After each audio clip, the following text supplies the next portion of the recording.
see what is going on. Let's see what is going on. How is everybody doing out there in the land of YouTube? How's the YouTubers doing? What's going on out there? Can you guys hear me okay? I got a microphone that I set up here. Just want to make sure everybody can hear me okay. Give me a 5x5 if you can hear me okay. Let me know. Hopefully the sound is better. The sound should be better. We shall see. Avery, what is going on? Enjoying the worlds right now in wrestling. Super enjoying that. Special Ed Andrew says he wishes a cop would pull him over. We really do. 5x5. Jackboot Thug Pigs. 10-8. 10-8.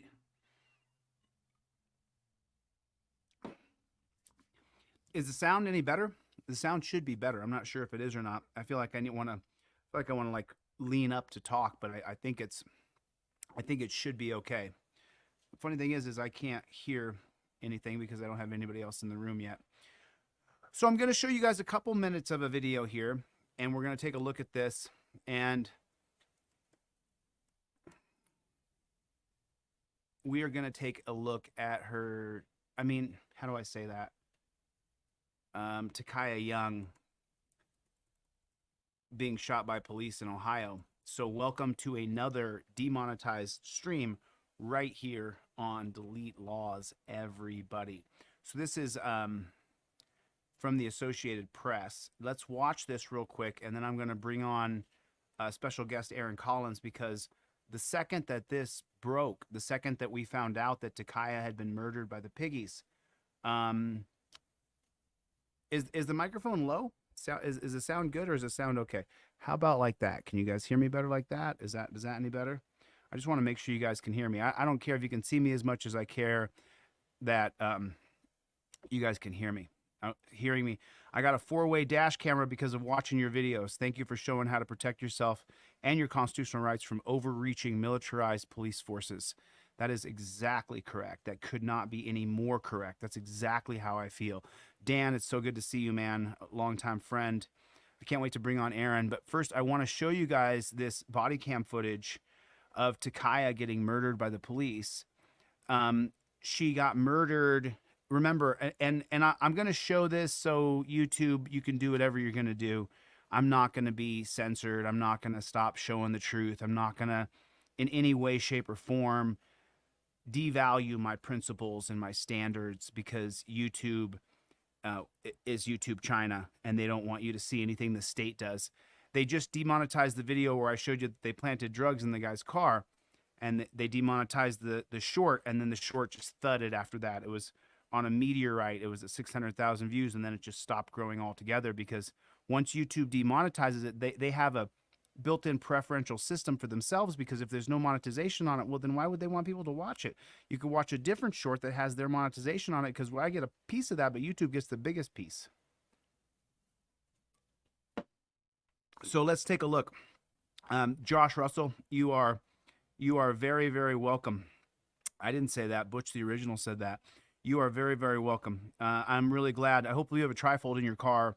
And I gave away about 25 trifolds today. People who emailed me and said, hey, I don't have the $9. And I was like, no questions asked. I'll send it to you for free without question. You don't have to validate yourself to me.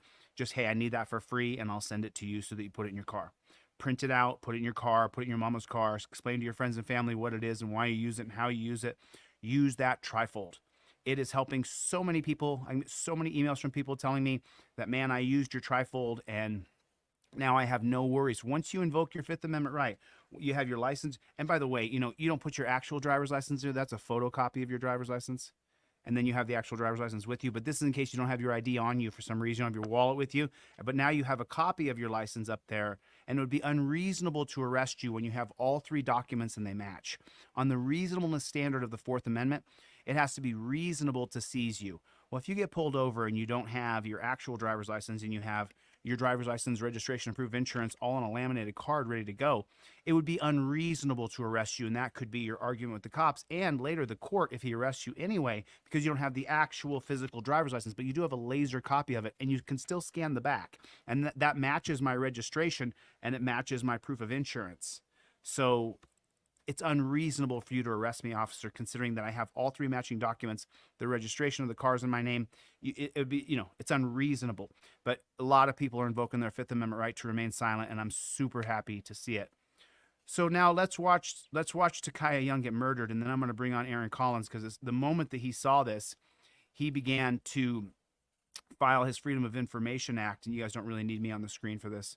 But here we go.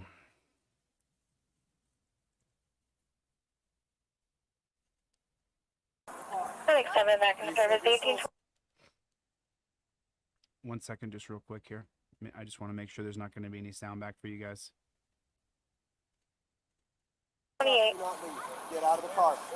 Then get out. No, then get out. Get out of the car. Get out of the car. So I want you to notice that the cop went to the front of the car and he pulled his gun out and then slammed his hand onto the car as though he's going to hold the car back. Get out of the car. Hey, would you look at that, YouTube? They censored it for us. So do you see what it says down here? Video shows an officer standing in front of Young's car and shooting her through the windshield as the car started to move. So, but he's on the side of the car. He's not in front of the car. He's in a position to parry himself away.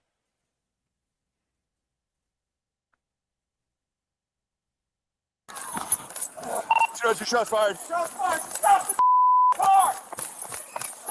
Stop. She's been shot. You shot her in the chest from 6 inches away. You shot a 21-year-old girl. I don't care what color she is. You shot a 21-year-old girl from 6 inches away from her windshield. We're going to have a 34 on the parking lot. He's going to be at. Right. So there's that. That's all. So there's that.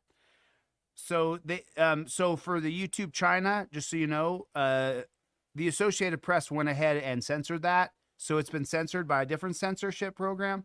So maybe you cannot demonetize my videos like most of my videos. So I'm going to bring on Aaron Collins and talk to him a little bit. Aaron, what's going on, my friend? How are you? Good. How's it going, man? Here's a mess. That's all right. You look good, dude. You did some really great work here.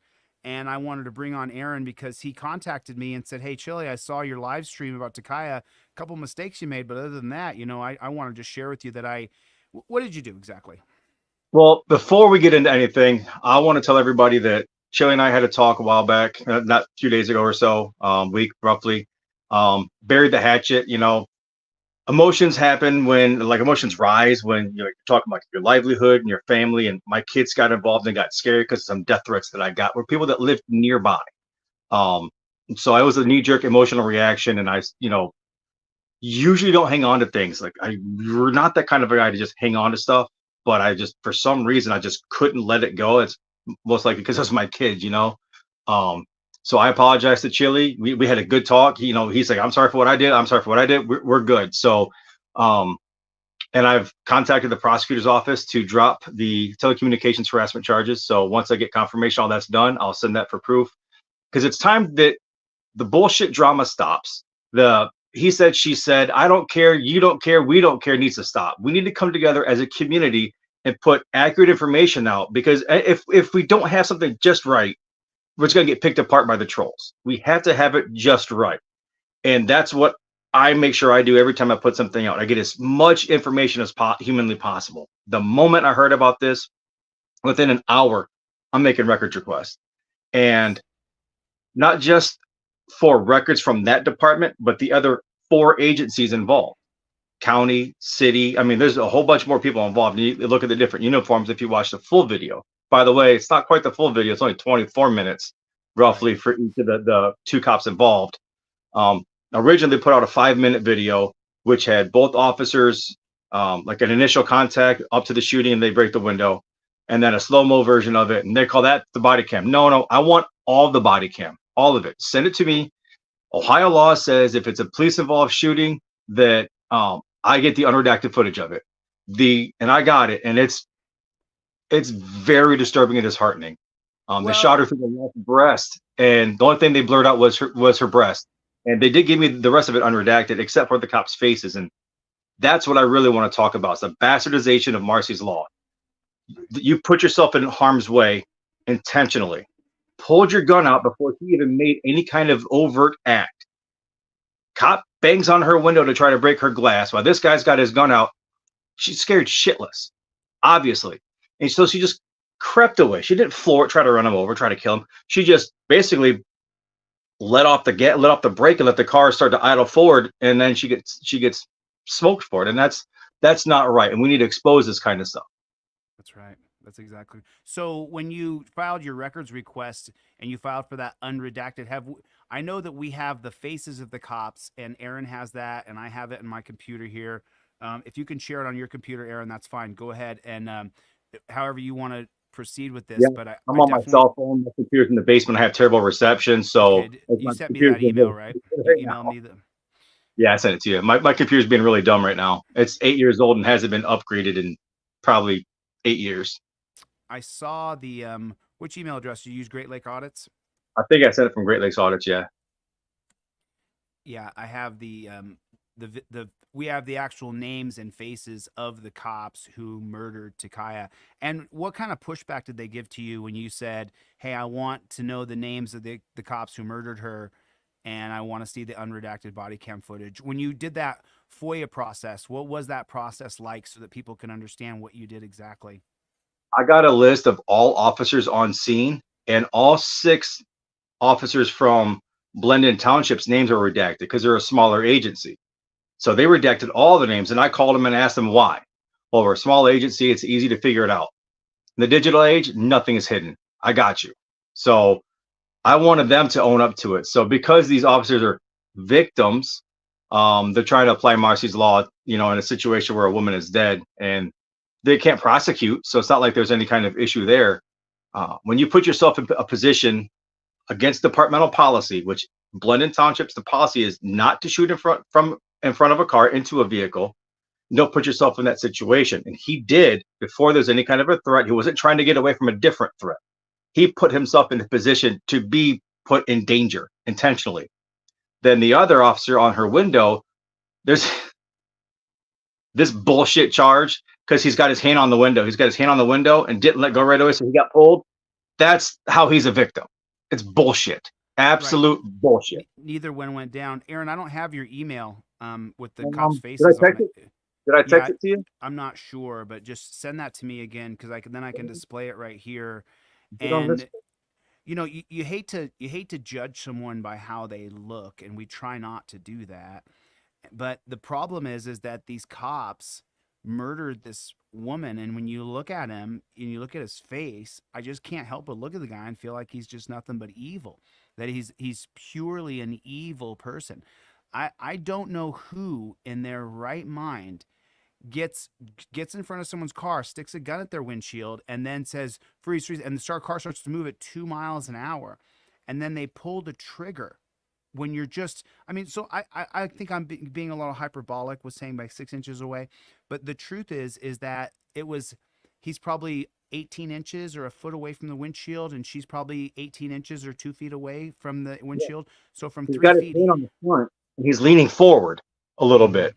It could have been more than a couple feet. Send me over anything you want to share, Aaron, and I will send it to deletelaws@gmail. I just emailed the pics. Okay, so let's pull these up real quick so we can take a look at these. Take a look at these.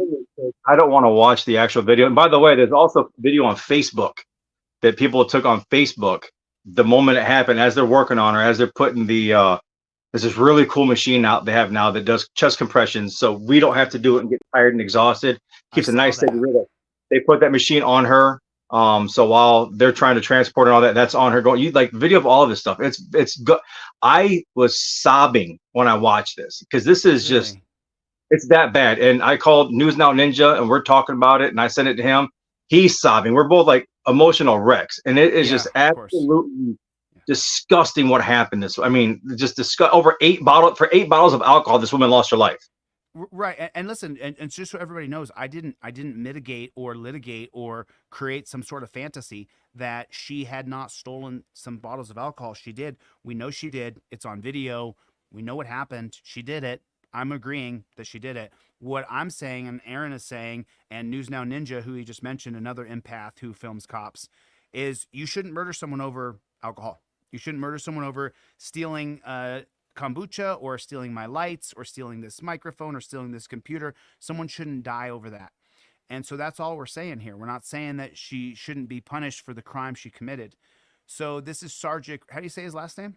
Moynihan. That's Eric. I misspelled his name. It's Erick. Sergeant Eric Moynihan.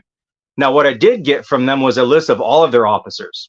They have 2 sergeants listed in their department. If you look on the right, on his left shoulder, you see his 3 up, his chevrons. So 3 up sergeant bars.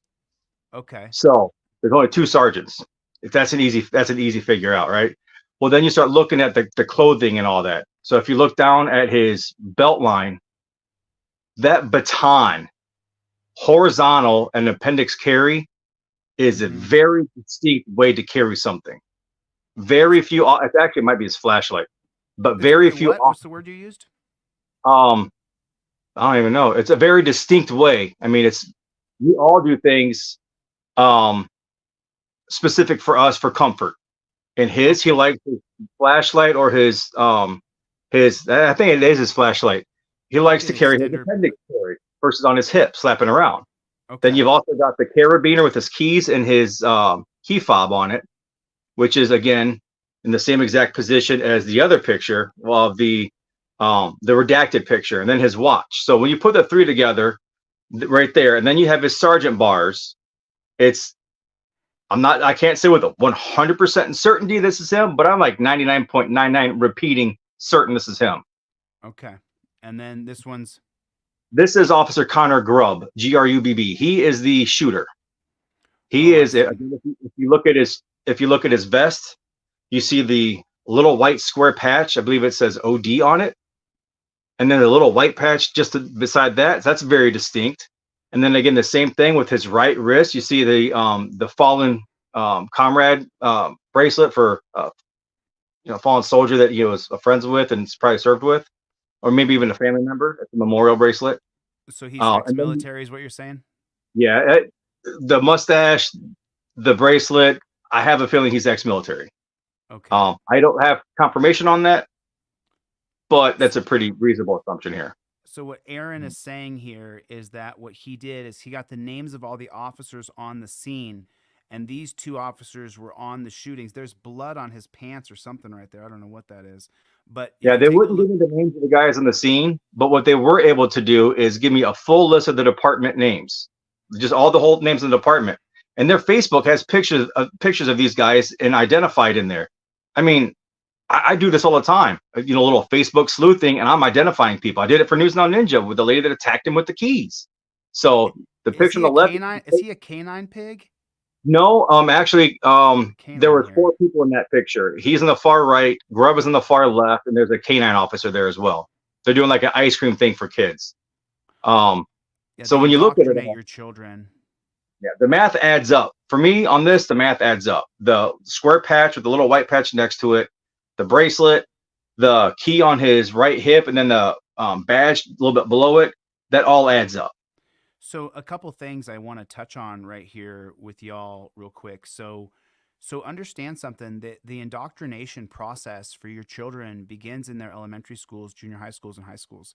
You can find out when they're going to bring the canine cop to your kid's school, and they bring the canine cop to let your children know that it's okay if a dog attacks someone if it's a canine cop. And then they preach to the kids that the dog is important as a human, and that if anybody attacks the dog, they get charged the same way they would if it's a human.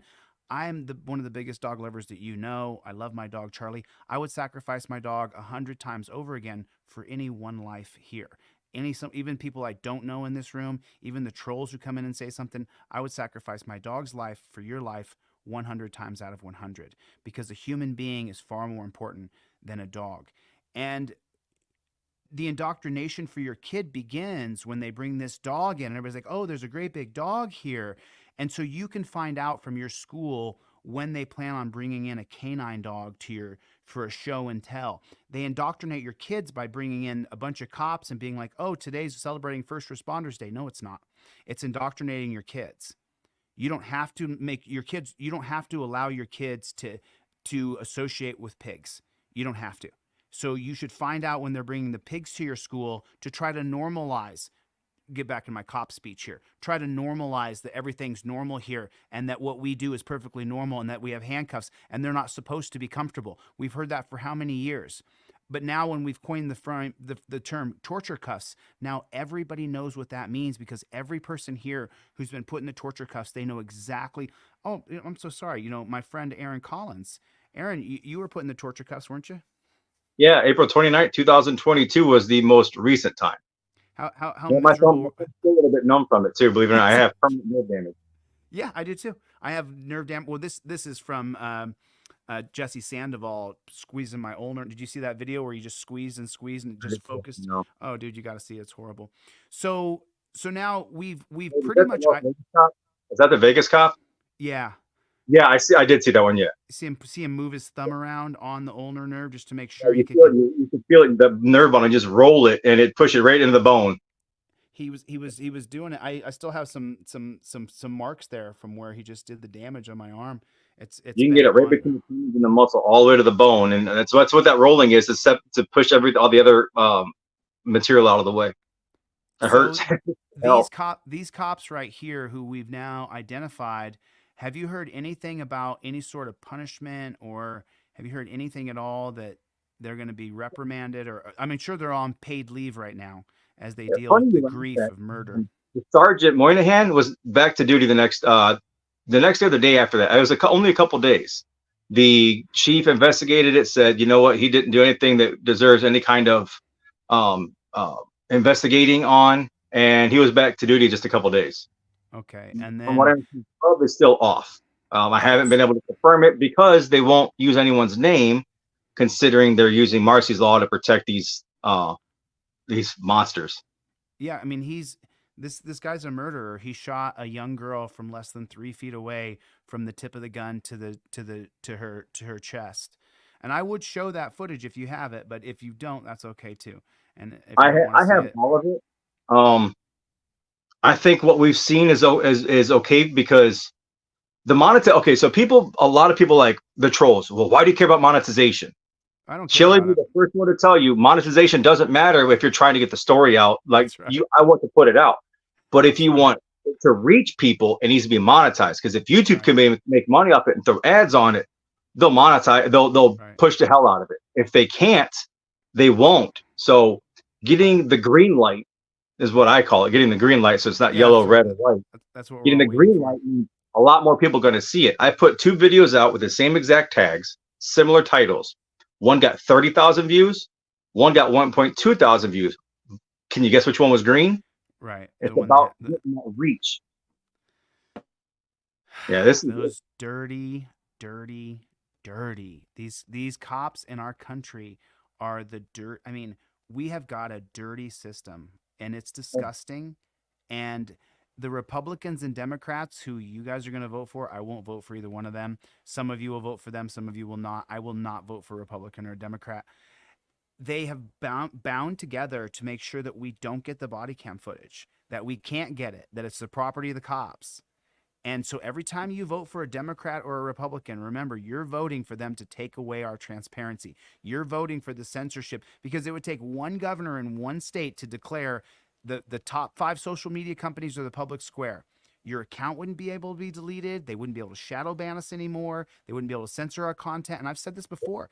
I don't like Nazis. If you want a Nazi channel, I endorse you having a channel so that everybody can see your face and see who you are and see the hatred and the vitriol that you're spewing. And so I think people should be able to do whatever they want. That's what I feel. The resistance channel, YouTube, Facebook, and all that. Mm-hmm. He's a man that believes that free speech is free speech, no matter how hateful it is. And he got a lot of crap for it. He's a black man living in Philly, and he's sharing a video of a white guy going around screaming the N-word and with a hard R. And people are like, why would you let him? You know what? I can't say I want my rights to be protected if I'm saying his shouldn't. So you can't cry about your rights while letting someone else's be trampled. And that's actually a discussion that I had about your Vegas arrest. Las Vegas has a law. I did a video about it too, supporting your actions and admonishing the police officer. There's a law in Nevada that they are not to say shit to anyone recording them. They're not supposed to touch them, harass them, tell them to move away or stop or anything. And instead, this guy decides to arrest them, which broke the hell out of that. I mean, like the law clearly states it.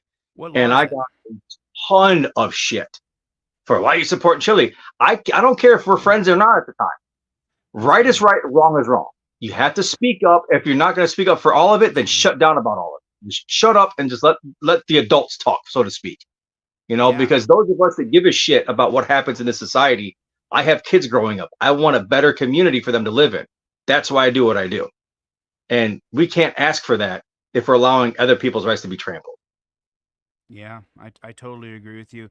I want to watch just a couple of minutes of this video. This is from Audit the Audit. Audit the Audit's a huge channel. Everybody probably already knows who Audit the Audit is. If you're not, though, I'm subscribed to his channel. I watch his channel. It does a little cop sucking, but I still like his channel. I want to show you guys this because this breaks down how important it is for you to invoke your Fifth Amendment right to remain silent.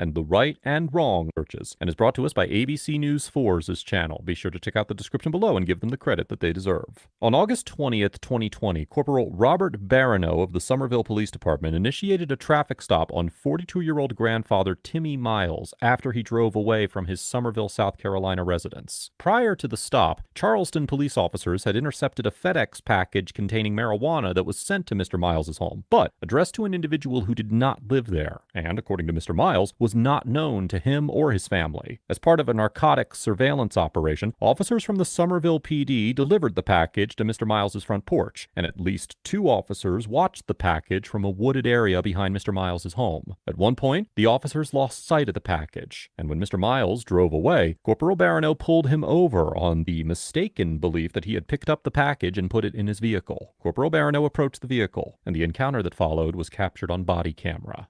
You just I know what you picked up. I know what you picked up over there, okay? What I picked up? Yeah. Well, come on. Get out of the car. No, I ain't getting out the car till y'all tell me what's going on. We're about to tell you what's going on. Come on out. No, bro. What's going on? Let me record this. Okay. Y'all got y'all. What y'all got y'all camera on? We're recording right now, so come on What's out. going on? We got the camera on. Yeah, come on out. Tell you, all right? Come on out. Oh, no, don't grab me. Don't grab me. Don't grab me. Well, we're telling you, giving you lawful order. If you don't get out, you're about to get ripped out of the car. Well, go ahead. So what's amazing to me is that this entire thing is over marijuana.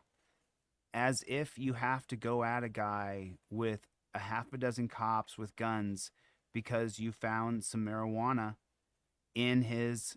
It's just so unbelievable to me that this is still happening in our country and that we still are allowing this to happen in our country.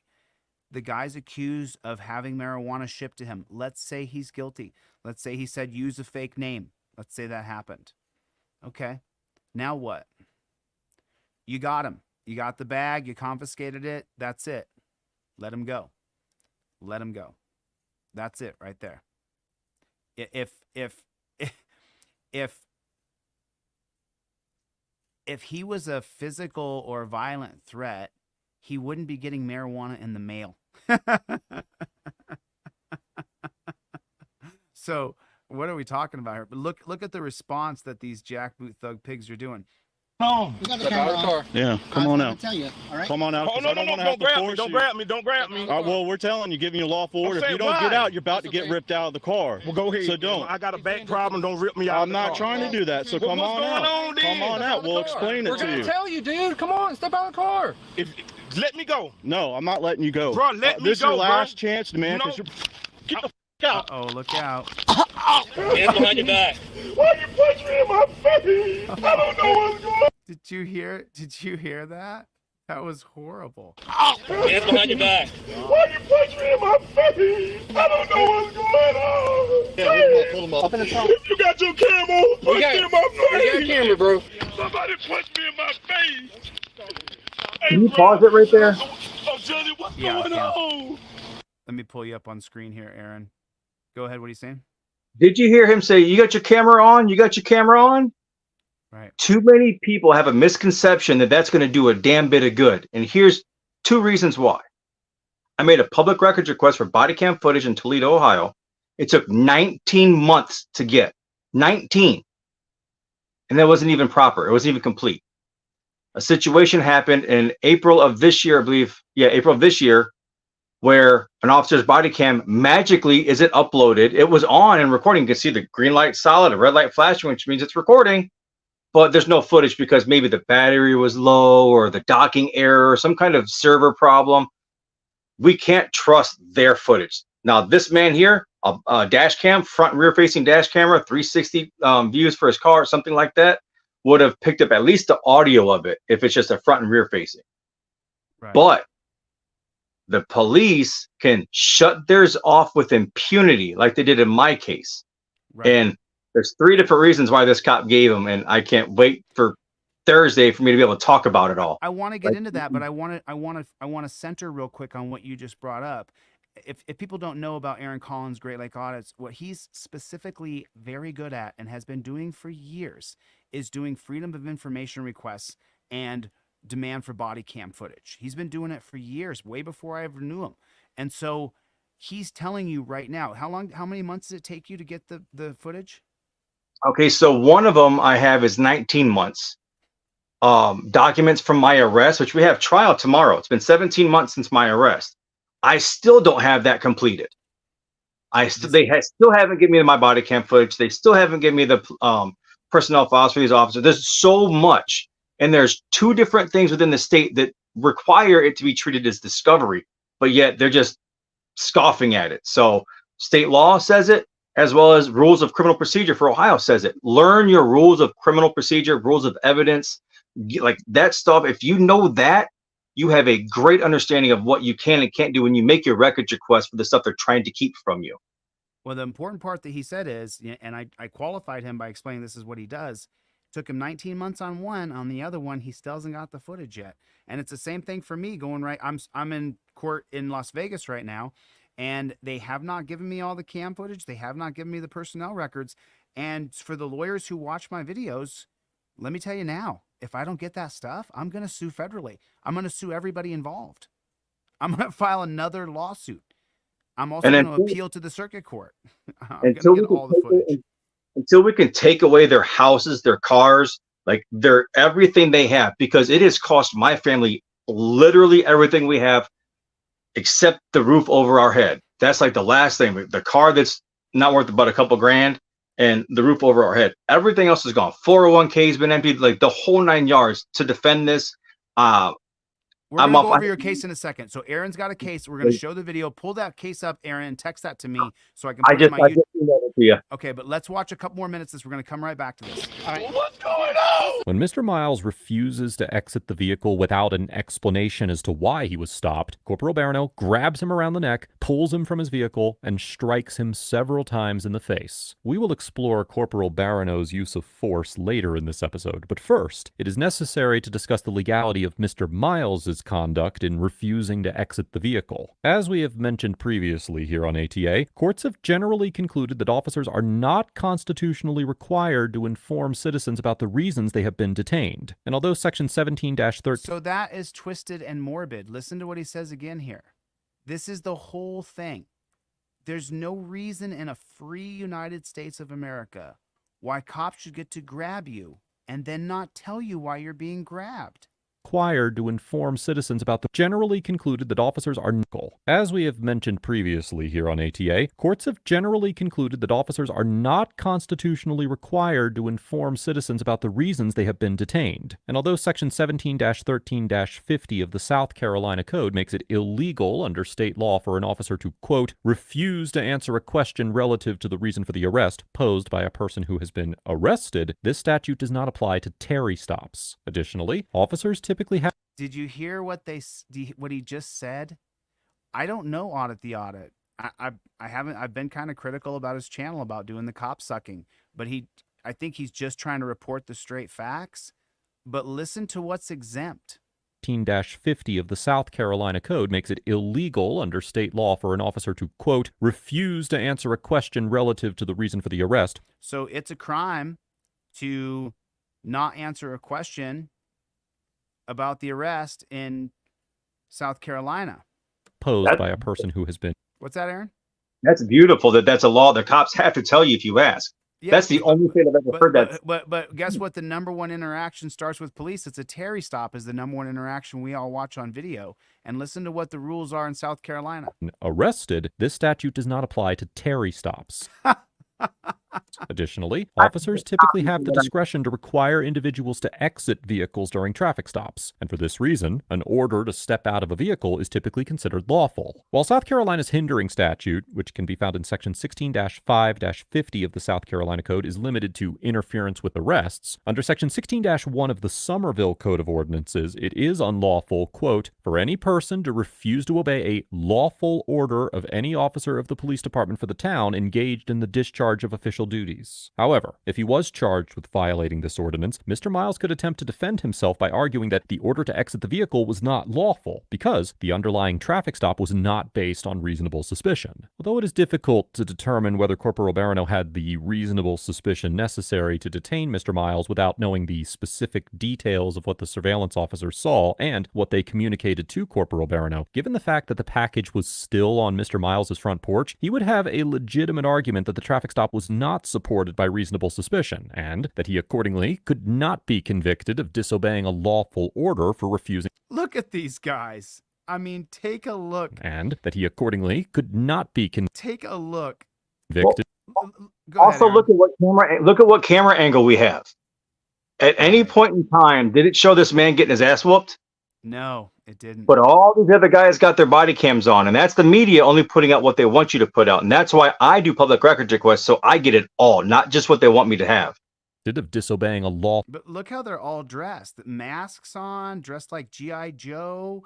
I mean, gunfights do happen in America, but they don't happen where they just don't happen like, it's just, they look ridiculous. Full order for refusing to exit the vehicle. So he's crying about being punched in the face. I didn't see that. Yeah, I sure do. I sure do. My face is hurt, man. Somebody punch me. I'm a good citizen. Punch me. We thought I was going to 300, but we got the package still there. Yeah, we have to make sure that we don't have anything. Yeah. And conveniently, they show other angles from other officers, but not the whooping he took. Did you hear what this guy said? If it's not there, then we don't have anything. I think they were talking about the package. Yeah, the box. We looked in the Chrysler 300, but it's not there. So the evidence they have against the guy is no longer there. They have no evidence. And they beat him up and choked him. They punched him in the face. He's crying about being punched in the face because he's a good citizen. It's going to 300, but we got the package still there. Yeah, we have to make sure that we don't have anything. They lost sight of the box, and this car left. We stopped it. He didn't want to get out. We had to extract him. It's not there. Yeah. Yep. We got We got snipers. We got Talk about chain of custody foobar. I mean, and talk about insane. You're surrounding a guy's house with snipers because there's you get weed in the mail? Like The naturally growing plant. Come on. Lookers. Still on the porch. Resisting. Oh, mother. Man, y'all It's on the porch still. he's mad because he got charged with resisting and they punched him in the face and choked him.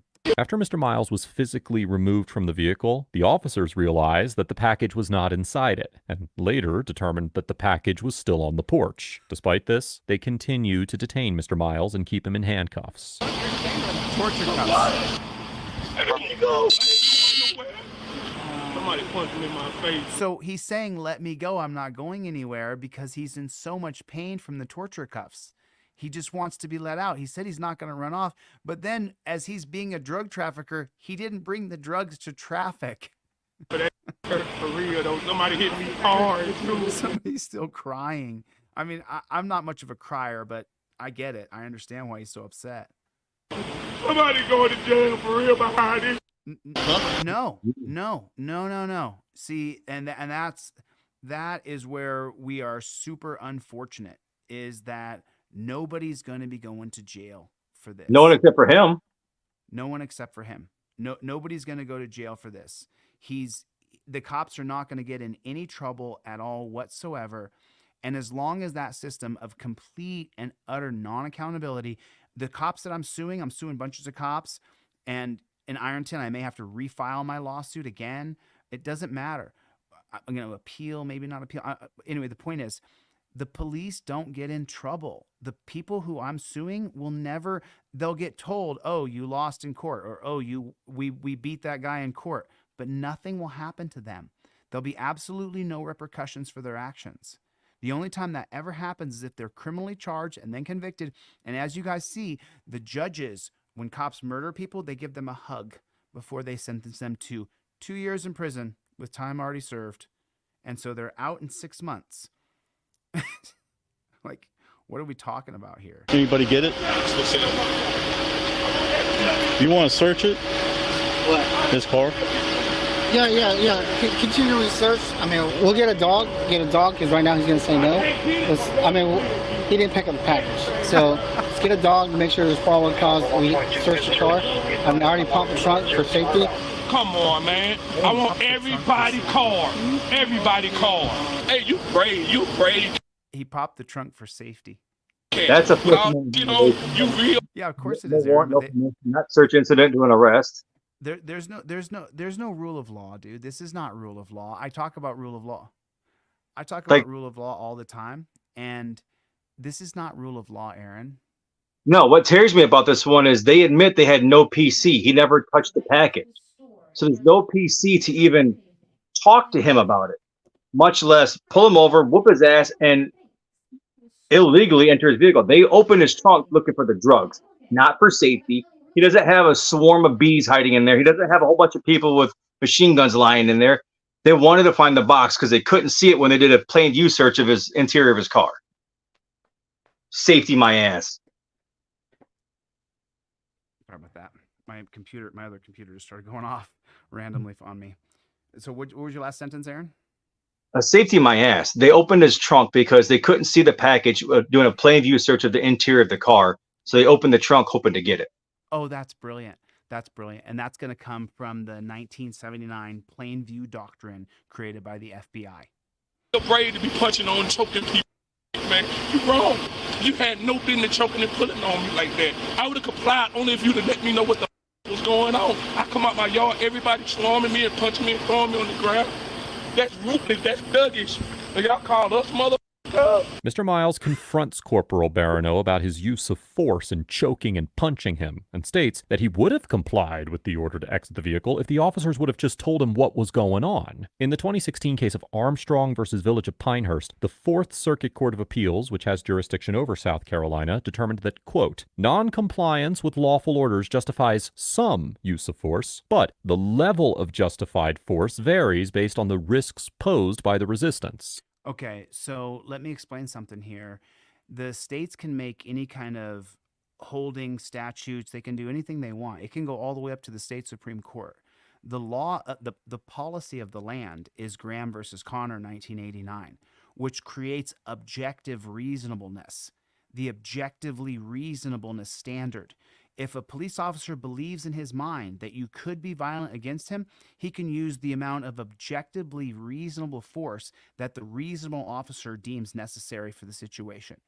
Police are allowed to keep order, and for officer safety, Terry 1968 plus Graham 1989, if you have officer safety plus objective reasonableness, that means that the police can literally punch your head into the concrete, smash your brains, and kill you.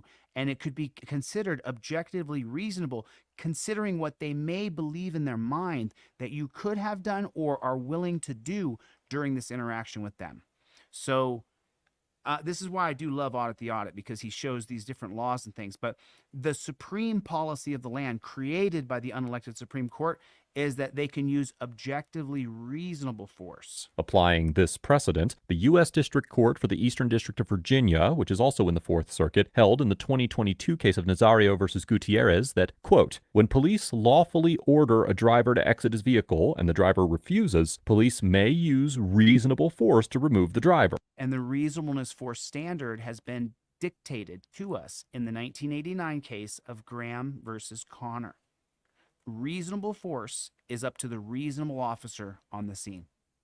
In reaching this decision, the court recognized that, quote, a key determination in the reasonableness inquiry is whether the resistance is active or passive, and noted that, quote, verbally refusing to exit a vehicle constituted purely passive resistance. Interestingly, we explored the interaction involved in the Nazario case in a previous episode of ATA, and I've included a link to this episode in the description down below if you're interested in learning more. It's absolutely ridiculous. He won his case and they gave him $3,000.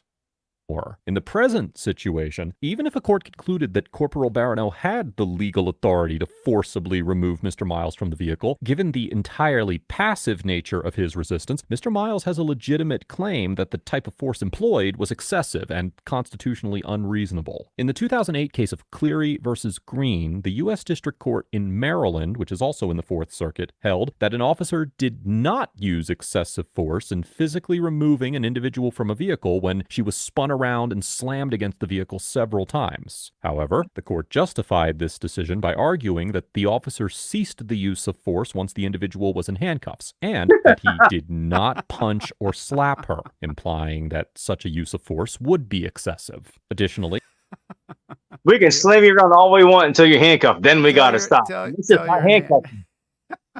My God. in the 2020 case of Wilson versus Painter, the U.S. District Court for the Eastern District of Virginia denied qualified immunity to an officer who delivered a single closed-handed strike to the face of an individual who failed to comply with 4 orders to exit his vehicle. And in a 2021 case by the same name, the Fourth Circuit Court of Appeals affirmed the denial. In support of its decision, the district court noted that no more than 15 seconds elapsed between the first command to exit the vehicle and the punch, that the officer blocked the driver from exiting the vehicle by situating himself between the open door of the vehicle and the driver, and that although the driver did not immediately comply with the officer's orders, he did not undertake any threatening or evasive movements. Now, Could while you pause Corporal that? Barano... Yeah, go ahead.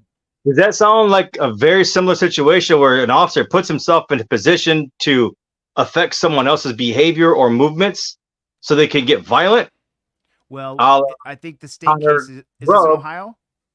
I don't know. I missed where it was at, but it sounds awful familiar to like Takaya Young, Connor Grubb, who put himself in a position to where she would have to act a certain way when threat of force is used so they could get the results they want. I believe that's it's why- we'd have to know the different states and if they're going to apply both ways. I'm not sure, but Even if waited it, about 35 go ahead. even if it's a federal case, not the same circuit, there's the persuasive authority argument that can be made to Right. transfer the outer ruling to this. But I hope they use a standard. I really do. Well, but the thing is, Aaron, is if it goes to court, I would argue Graham versus Connor that I used reasonable force based on my objective reasonableness of the situation. You know, Right, and she wasn't handcuffed yet, so they get to do it. yeah, and he wasn't in handcuffs just yet. I mean, he is suing. I don't know if it's a federal civil rights lawsuit, then the federal policy is going to be Graham versus Connor. So 5 seconds before employing force while Corporal Barano waited about 35 seconds before employing force and did not appear to block Mr. Miles. he's got the glove on, ready to punch him in the face. Look at the padding over the knuckles. See it?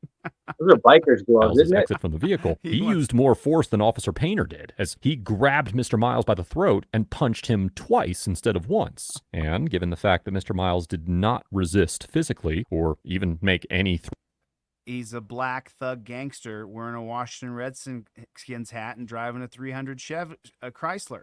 So he Obviously, the he Kingpin. must be a gangbanger. And they had weed being delivered. He must be a Crip or a Blood. And that's what they're going to tell the jury, who's full of Karens and Kevins. threatening or evasive movements, he would have a strong argument that Corporal Barano used constitutionally excessive force against him. Please, then I'm paying my taxes if you would. But you told me you wanted But to then I get some Look at that moron. Look how the guy's dressed. I mean, this is ridiculous. Hey, he's all tactical. He's okay. He's tactical. I mean, take a. Why are we allowing these guys to do military maneuvers to us in America? What a moron with his mask on and his. What are we doing here?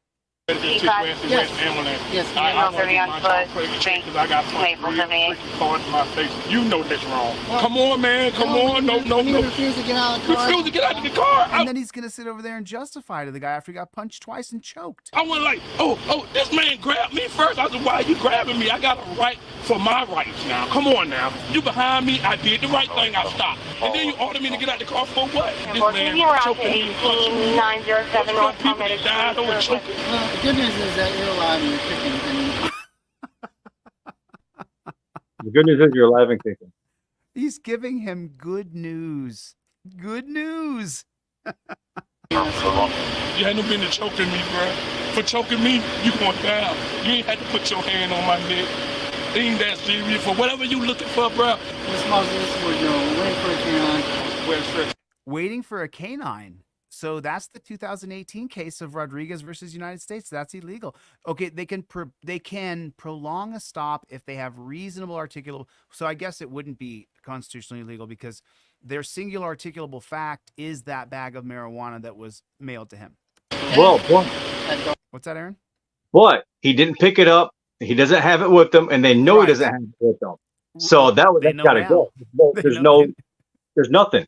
This is just like you said. They're unlawfully extending a traffic stop to try to cover their ass for whooping his ass and screwing up royally by not being able to see a box that's still on a porch.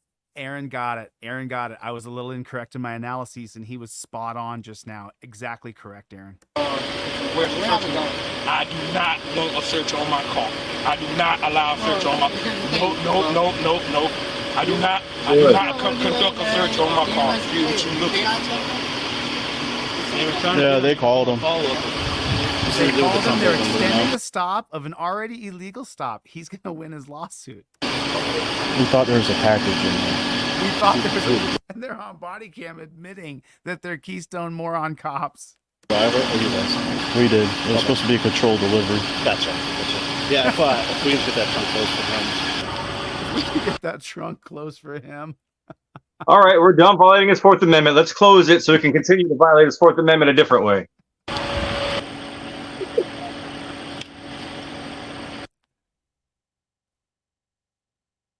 Scratch. Yeah. Nope, no hits. Thing. Oh, No. man. All right. I appreciate it.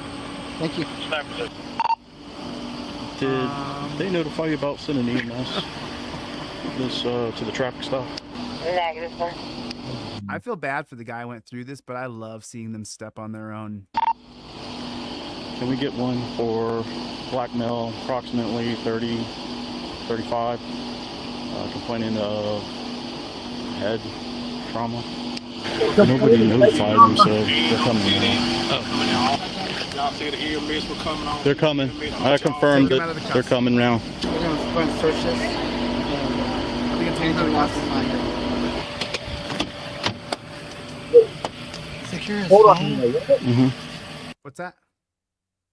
So now they're searching his vehicle. Is he being arrested? Is this a search incident to an arrest? Or is this a search on the fact that the dog didn't hit on a damn thing and now they're just violating his Fourth Amendment a different way? They're finding every way to violate this man's Fourth Amendment outside of going into his rectum.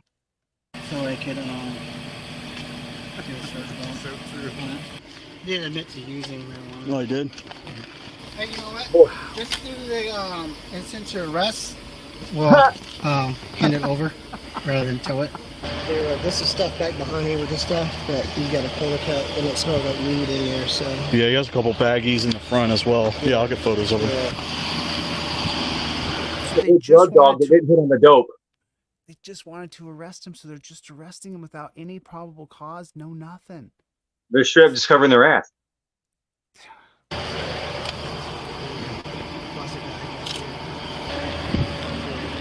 I mean, and think about it. You can let's say there was some weed in there.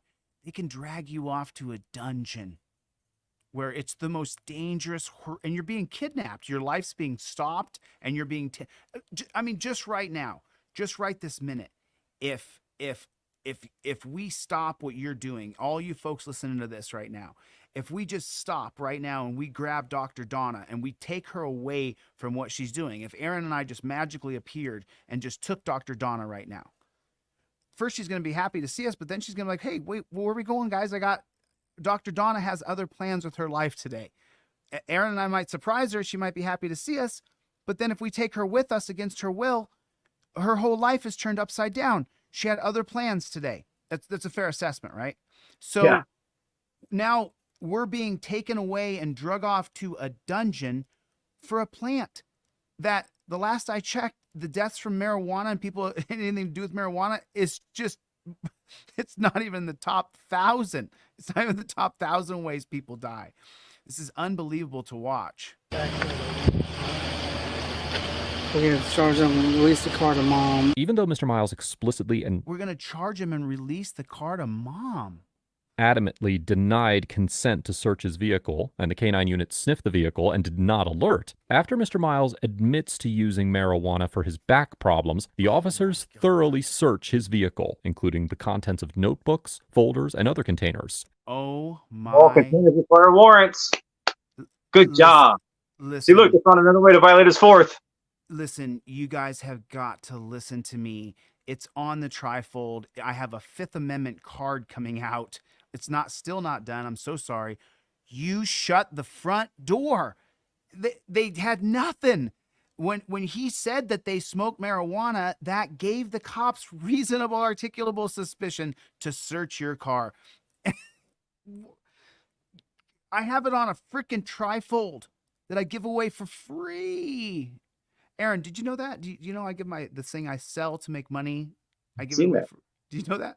I give it to you for nothing. I gave away at least 20, 25 today for free. I want you to buy it. Please buy it. Don't think that's a segue to, hey, let's just everybody get one for free because I need to make a living. Aaron knows how hard it is to make a living being an activist. Oh my God.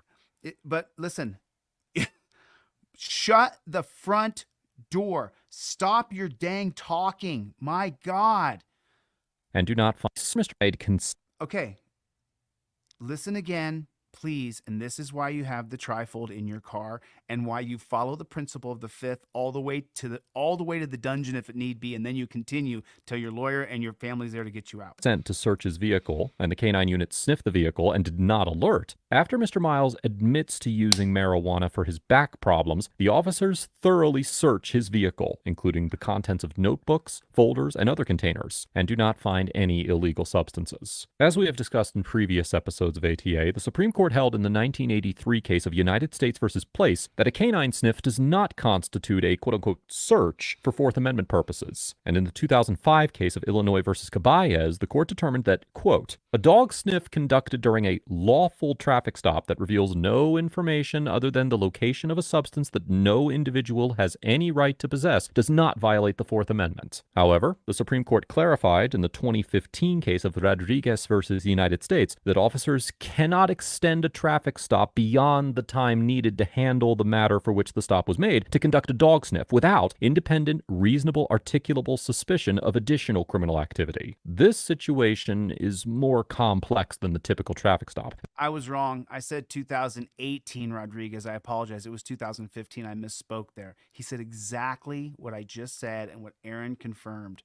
As there are serious questions about the legality of the underlying stop and Mr. Miles' apparent arrest. And the issue is further complicated by the fact that the officers failed to request emergency medical services until after the sniff was completed, although they seem to be waiting for EMS to arrive before taking Mr. Miles into custody when the canine unit arrived. Still, Mr. Miles would potentially have an argument that his roadside seizure was unlawfully extended to allow for the canine to sniff his vehicle. Additionally, while the legal issues surrounding the dog sniff are murky, it is far more likely that the court would determine that the officer's extensive search of Mr. Miles' vehicle violated the Fourth Amendment. Although officers are generally required to obtain a warrant before searching a vehicle, courts have recognized several exceptions to this rule under which warrantless vehicle searches are considered constitutionally reasonable. For instance, as the Supreme Court explained in the 1996 case of Pennsylvania versus LeBron, quote, if a car is readily mobile and probable cause exists to believe it contains contraband, the Fourth Amendment permits police to search. Okay, so read that with me. If a car is readily mobile and probable cause exists to believe. This is not the Fourth Amendment. The Fourth Amendment is unreasonable searches and seizures. If you're creating a probable cause to believe standard, then you're always going to be guilty because you can always believe that there's contraband in someone's car. Search the vehicle. Although the Fourth Circuit Court of Appeals held in the 2002 case of U.S. versus Sheets that the odor of marijuana gives officers probable cause to search a vehicle, there is no precedent suggesting that a driver's admission to general marijuana use allows officers to search their vehicle. And in this situation, it is likely that a court would conclude that the officers did not have probable cause to search Mr. Miles's vehicle based on his admission to using marijuana, absent any evidence tying that use to the vehicle, particularly given the fact that a canine unit had sniffed the vehicle and failed to detect any illegal substances. Other exceptions to the warrant requirement include inventory searches when a vehicle is being impounded. I mean, that's going way out on a limb trying to decide what judges are going to do because you just have no idea. And searches incident to arrest, which, as the Supreme Court explained in the 2011 case of Davis versus the United States, is limited to situations where, now quoting, the arrestee is within reaching distance of the vehicle during the search, or if the police have reason to believe that the vehicle contains evidence relevant to the crime of arrest. A court would almost certainly conclude that these exceptions did not apply because the vehicle was not being impounded, Mr. Miles was nowhere near the vehicle, and the officers did not appear to have probable cause that any evidence was in the vehicle, having already determined that the package was still on the porch. That medicine bottle right there also. The arresting offense was resisting. Had nothing to do with anything with drugs or anything like that. The arresting offense was resisting. So the supporting evidence, drugs, guns, whatever, are not part of the resisting charge. And they know the drugs never left the house because they're on the porch. So I would argue the entirety of that was gone. All they could come on. Right. The package was still on the porch. That medicine bottle right there also belongs to him. I didn't do the trunk yet. I think the city wants to leave it alone. Okay. Once EMS arrived, Mr. Miles was taken to the hospital by ambulance, and after receiving treatment, he was officially arrested. According to a lawsuit Mr. Miles filed regarding the encounter, he was originally charged with possession with intent to distribute marijuana under South Carolina state law and disobeying a lawful order of police. But there was no marijuana though. How do you possession with intent to distribute if you don't have any of the marijuana on you and you don't? I'm confused. That's disgusting. In violation of Section 16-1 of the Somerville Code of Ordinances. But both charges were later dismissed. However, publicly available court records only list the drug charge, which was dismissed on January 19, 2021. Less than 2 weeks after the encounter, Corporal Barano was terminated from the Somerville Police Department due to his actions during the stop. According to a so-called separation due to misconduct form completed by department representatives, quote, Corporal Barano can be seen on video striking the defendant in the face twice. And, now quoting again, another detective can be seen grabbing Corporal Barano's arm in what appears to be an attempt to prevent him from delivering more fist strikes to the man's face. The form. Oh, Aaron, did you see that? I didn't No, see that. no, because it's that selective enforcement or selective release of body cam. They don't want you to see the guy whooping his ass and someone else having to intervene.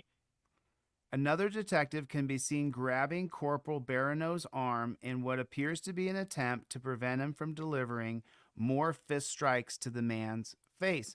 You know, I'd like to see that. How come we can't all see that? Concluded that, quote, there was no apparent imminent threat or danger to Corporal Barano or to the other officers on scene, and that, now quoting again, Corporal Barano utilizing a closed fist and striking the subject in the face was not justifiable, was not objectively reasonable, and was a violation of department policy and state law. On Friday, October 29, 2021, former Officer Barano was arrested and charged with third-degree assault and battery against Mr. Miles, and on September 1st, 2022, Judge Ryan Templeton found him guilty after a bench trial, sentencing him to time served. On August 19, 2022, Mr. Miles filed lawsuits stemming from his encounter with Corporal Bam, right there. And that is the McDonald's Pepsi challenge difference right there. It's, are you going to follow up and are you going to file a lawsuit? Are you going to sue? And I can't file everybody's lawsuit. I don't write people's lawsuits. I actually write the lawsuits for Andersons. I write the motions for the Andersons who watch all my videos. I write yours. I write your motions. But no, I can't write your motions and I don't write people's motions. So I'm busy doing a lot of stuff, but you have to sue these jackboot thug pigs. Aaron, let me ask you something. I want to kind of segue here. Tomorrow you go to court, don't you? Yes. I actually start my trial for my April 29th arrest of a mail carrier. Now, I have to, before we get into it, due to multiple protection orders, I cannot say the name of the individual who has the charges against me or share likeness or images. It's not me. It's not what this is about. It's just information.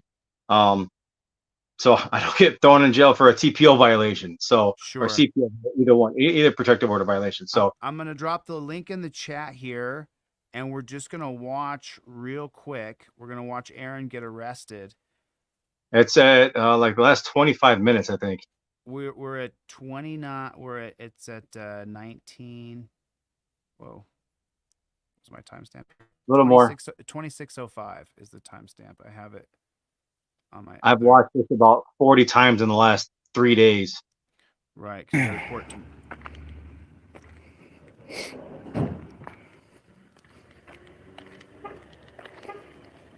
got court tomorrow, right? Trial for tomorrow. Tomorrow on Wednesday. So now, how many children have been beaten by you before you walk up to this cop? Oh, every single one I've seen. I mean, you beat a lot of kids. There's women crying in the streets. How many dogs? How many victims of violence have you created before you've interacted with this officer? I guess one, according to the docket or the affidavits. Got a second? Hey, can I get the CAD number for this? Can I get the CAD number for the call? You want to put your camera on the car? No, I did nothing wrong. Get your hands off me. Camera on the car? Get your hands off of me. I have done nothing wrong. This is unlawful, illegal, and a violation of my rights. Get your hands off of me. Get your hands off of me. Get your hands off of me. Get your hands off of me.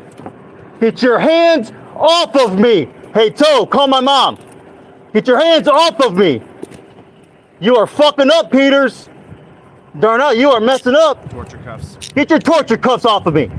Get your torture cuffs off of me. Anything on you illegal? Nope, I don't answer questions. I don't. So, what's your charges here, Aaron? What are you being charged with? I was arrested on 6 charges. Originally, it was obstructing a government official. That was the arresting offense. That charge was dropped because state law says a government official is a state employee or someone of a political party, not a federal employee like a mail carrier would be. Then I got failure to ID. When he asked me if I had my ID on me, I said, no, you're not going to get it. That's a failure to ID. Disorderly conduct, because I called him a lot of mean names. Resisting arrest. And as you see in there, my hands are behind my back. And then he says, put your hands behind your back. I got a resisting because he had to put my hands behind my back. They were behind my back when he said it. Aggravated menacing because I said some mean words allegedly. And then victim / witness intimidation because this person is part of another criminal case with somebody else. Let me show you guys. There's a 40-minute video here, 48 minutes or 43 minutes. Sorry about that, my eyes. And so this is about Aaron filming this mail carrier. And so he's filming this mail carrier, and the mail carrier is offended, and she doesn't want to be filmed. And so then, because Aaron is filming her in her official capacities, then Aaron, they're going to call the cops and have him arrested. And see, what people don't know is there's video before the live started. I was static recording beforehand. There's a video that once this is all said and done, I'll be able to release. But the video has me quietly walking up and this person saying, keep on recording, I'm recording you. Had been recording for about 2.5 minutes before I even got out of my vehicle. So there's already a predisposition that this person says, oh, now he's got this guy out to harass me, before I even had any kind of interaction with this person whatsoever. So there's a lot. I mean, there's a lot out there that people don't know. Once they see all of it, they're gonna be like, "How?" I came out recording. I didn't say. You asked a question. You want? Everybody invoke your Fifth Amendment. Tell them you don't answer questions immediately, no matter Watch what. You want it? No. See, I try. I gave you a second chance. I gave you a second chance. You can't do it while I'm here. You can't follow her while I'm here, man. I can walk freely up and down the street and record my government officials in the course of their duty. Absolutely, then arrest me because I'm not going to stop. I'm not going to stop. Okay. I can follow you all day long with my car if I want. I can follow her doing her job. She's a government employee. He got in trouble because she lied. And it's all on video. All on video. The prosecutor's lawyer didn't say that. Just wait till you guys see the video. Just like Toledo Edison, when you guys were here at Toledo Edison. How come he's not doing it? How come you doing his job? Because this is my job. This is what I do. That's why I came out when that Toledo Edison guy was harassing her. I'll follow her. I don't see how y'all get time to do this all day. I got all day. I got all day. Hey, I got all day. All right, thanks, Donna. Have a great day. He's mad because I blasted him 2 other times on my channel before this. Oh, because you're up in Ohio. It's so crazy to me, Aaron, how Ohio is like the breadbasket of America, but yet it's a total police state, prison state, death state. Like, and there's so many cop suckers all through Ohio.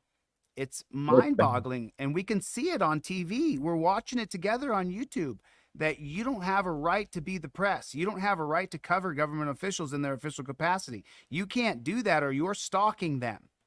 Yeah. Stalking them in which way? For what are the intentions of the stalking? To annoy or to harass? But they took a job as a government official. Yeah, you're out in public. This is the first interaction I ever had with this person. It's not like I'm out stalking this person every day. First interaction, and the stalking statute means it has to be a series of events in a short period of time. One event does not construe multiple events. This first half, the second half isn't multiple events. It's all one. The charges are all on one. So, the BS they like to do this is like the whole stalking. And the big key is menacing. They felt fear. If you felt, why are you playing around? There's 6 charges. He has 6 charges. They dropped 1, so I have 5 left. He has 5. I was charged with 5 felonies. 5 felonies. You know why? Because I talked. Because I talked. You made them sad. You hurt their feelings, and that's what's important. No. When I was arrested, no-knock raided in 2002, when the cops kicked down my door, they told me that kids were dying from taking this drug, and they needed my help to solve this. And I was so... Kids are dying. Yeah, who doesn't want to help kids, And so I told them everything about the substance that I had, where I got it, everything, every detail. Because, like, if kids are dying, track down the source and nip it in the bud. Because if kids are dying, how can I help? Every word I said was used against me. I was charged with 5 felonies. Yep. Did you take this with your friends? Yes. Did you give it to them? Yes. Did you take it with your bodybuilder friends? Yes, I did, because we were all jacked. And did you take it with you to Vegas? Yes, I did. Did you take it with your body? Would you take it with your bodybuilding friends? Yes, we took it and we worked out. Yes, we did. And trafficking and all kinds of shit. Transportation across state lines for transportation across state lines for distribution. Those are two different felonies. Yeah. Distribution with intent to distribute, manufacturing, 5 felonies, 5 years each. So I was looking at 25 years in prison. I'm only looking at about just shy of 3 on these. Just 3 years for this right here, huh? Just shy of 3 from recording from the sidewalk. You criminal. I didn't do it good enough, I guess. I was trying for 5, but it's criminal.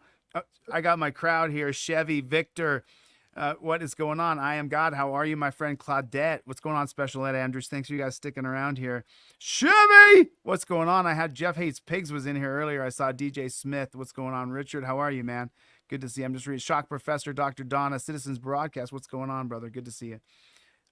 Just so I would say hello to a few people just real quick. I'm sorry I've been just engulfed in this entire stream so far. But tomorrow's Aaron's case. And so if tomorrow Aaron's facing 3 years in prison, he films a news carrier, and then they call the cops. He tells the cop, I'm just doing my First Amendment protected activity. And they arrest him. Charge him with 6 crimes, now down to 5, and he's facing 3 years in prison. Oh yeah, when it all comes out, like who is it? I just seen a someone said where to go. I Am God said the prosecutors will dismiss it. No. No, No. they're actually on the second prosecutor. A little bit of information on this. This has been 17 months now. Trials officially tomorrow. No way around it. It's happening. So I'm been ready for this for months. I wish I could come, buddy. I'm currently I have a warrant in Ohio because they wanted to revoke my bond for peacefully protesting, and so Yeah, I was like, no, I'm gonna sue them. Just so people know, in Ohio, and the people who support me and have for there's so many people in Ironton that I'm still in touch with that tell me everything. And so, when I was arrested in Ironton, Ohio, for peacefully protesting in the city building, which I'm suing a bunch of people over, and that is still ongoing, Pam, you're not getting out of this. If I appeal and my appeal is rejected, I'll just refile. Like, there's the whole thing, and this is about the warrant I have in Ohio. When I was arrested for peacefully protesting, I bonded out for $1,500, and then when I got out of jail, I was at the Ironton auction where they sent the cops. And then they had a protective order against those cops, against me. And so then they wanted to have a hearing about the protective order that I violated by being within 100 feet of the cops that they sent to the city council meeting, that they sent to the auction. So it was pretty clear they want to put me in the Ironton Lawrence County Jail, which, a dozen people a year, I don't know how many people, a lot of people die in the Lawrence County Jail. And so my team was like, do no harm first, Chille. Get the flock out of there, and we'll sue them federally. And after you win, your warrant will be dismissed. So, Pam, this isn't over. No matter what happens, I'll keep suing. And you Pam Wagner. What's that? Pam Wagner, right? Yeah. Didn't she recently retire? She resigned. Yeah, she resigned about 6 months after I left. So yeah. So what are we watching here? Where are you right now? So you're just filming. You're just walking. You're on feet. You're in feet, and she's in a car, right?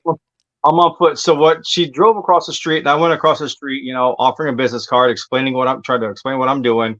And I'm like, you know what? It's Friday. I don't want to get arrested on Friday. My wife's going to be pissed. So I go back to my main purpose of being in this neighborhood was the damage you're seeing right now. The sewer runs directly under that road. The sewer's jacked up. The road's jacked up.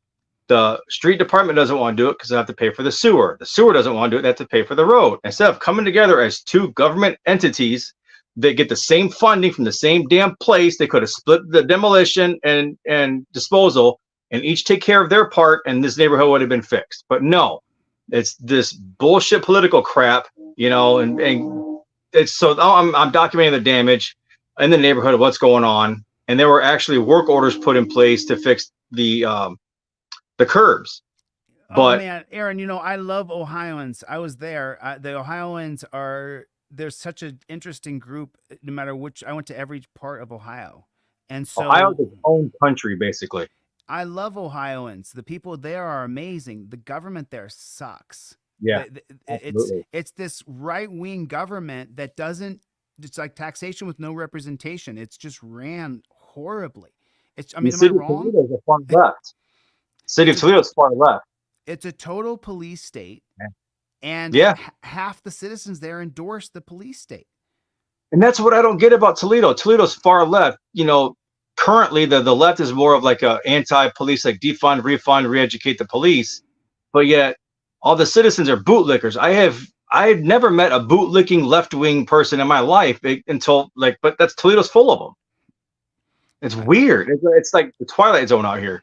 See that right there? That the ground underneath that has sunk away, and there's water that actually flows underneath that apron for that driveway. And that's the kind of stuff that causes extra damage. And all it does is gives more crap to be thrown out. Instead of fixing the problem properly, they're just destroying it. Okay, so you're doing the same thing you were doing. You're out there filming and talking about the thing you're saying now about how they're not doing their jobs, and they say you're stalking the mail carrier. Yeah, at this point, she's already called 911 again. I'm stalking and harassing. Here I am trying to wave the cop down, like, hey, I want the CAD number. He's going to go the wrong way down a one-way. That's a one-way over there. He's going the wrong way. He'll come back around, go the right way down that same one-way. I try to flag him down again. He doesn't stop. Then I see him across the street at the end of the block. Like, I want to go get this CAD number. And I talk it all out. I'm going to cross the street around this person, so I'm not anywhere near him or her. Don't point the camera at her, nothing like that. I just do what I'm doing to not, instigate anything. And I still get arrested for, You have video evidence of what transpired though, and you didn't point the camera at that. We just watched the whole clip, and we didn't see the mail carrier again. Yep, we watched. She was driving on the road, and I'm walking down the road, talking about what's going on. I crossed the street to offer a business card, but she kept going. All right, fine, whatever. I'll beat feet and go the other way.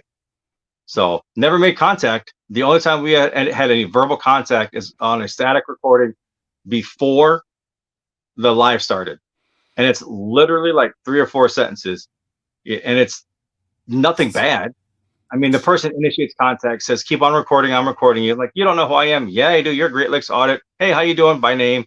Do you make it a habit of going to your customers' homes? Oh, now he's harassing me, and calls the cops.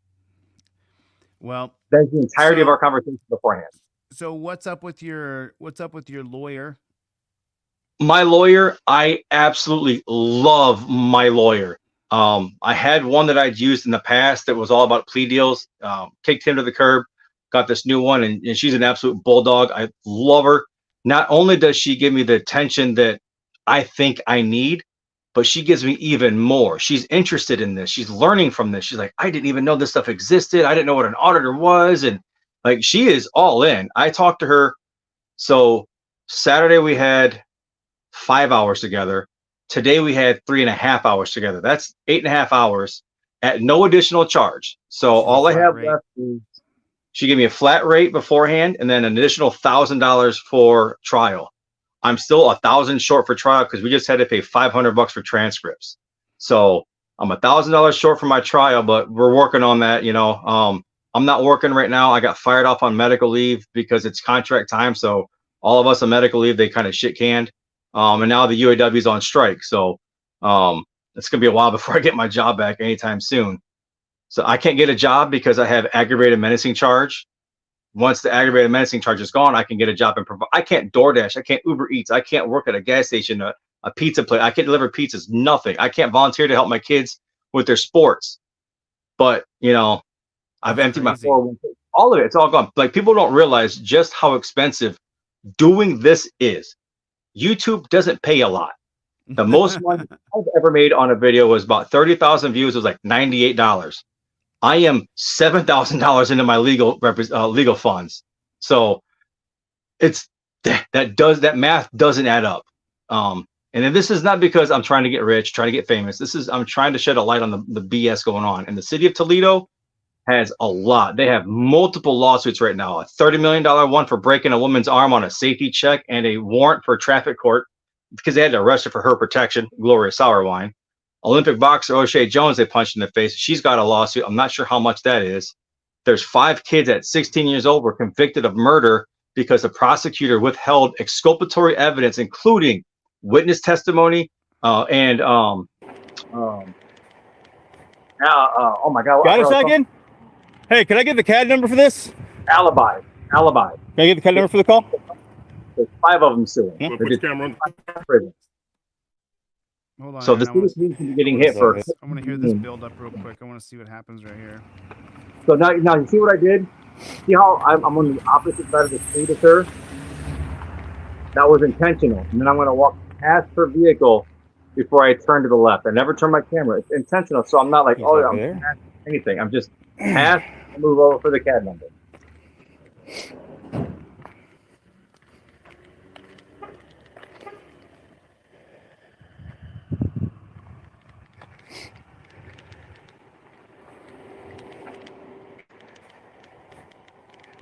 Got a second?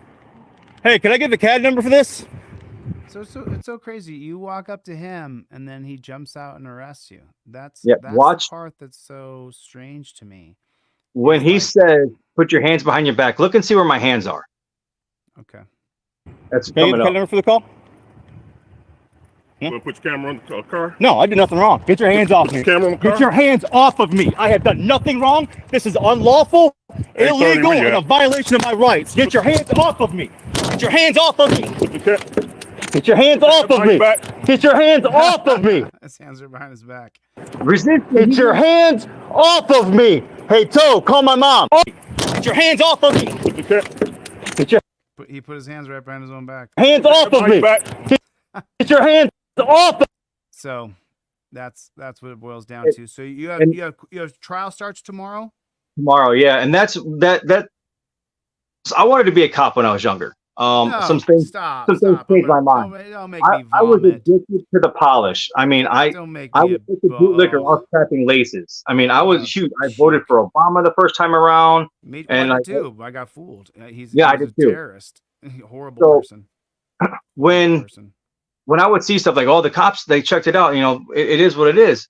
But when you see stuff like this happening, and then it's that perception. Highway Patrol Sergeant Bob Hubner, long time ago, 98, told me about perception. And if you say stuff loud enough and enough times, the people around will hear it and swear they saw it. So put your hands behind your back. Quit resisting. Put your hands behind your back. When they're Right. there, I'm not going anywhere. So people outside hear it. Oh yeah, he was resisting. You know, he had to tell him to put his hands. It's all about perception. Whether That's it was why- witness or not, they think they saw it. That's exactly what I tell people on this channel all the time, is that you need to narrate what's happening.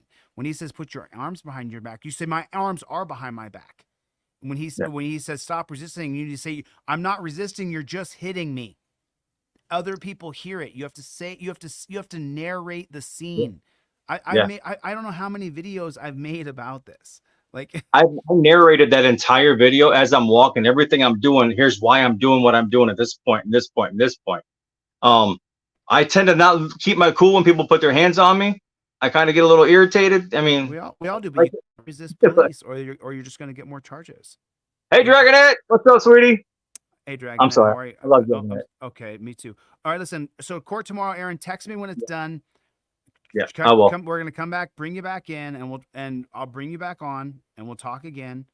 And If anyone feels inclined to donate, I am not asking for people to donate. If you feel like it, you know, my Cash App and my PayPal or my YouTube name, $ great. I mean, typically what I do is I do a planned fundraiser, and then Well, that's what I'm just. If people are up for it. Yeah, if people want to donate to them, you're more than welcome to. But I typically plan those out so that I can just put my heart and soul into raising money for you. You know, it's like that's what I do a lot. You guys are welcome to donate to him. He has his own channel, Great Lake Audits. You should put drop some of the moderators. Please drop his link down in the comment below. I just wasn't emotionally prepared to do a fundraiser. I have to like get up and be ready to e-beg, and so it takes.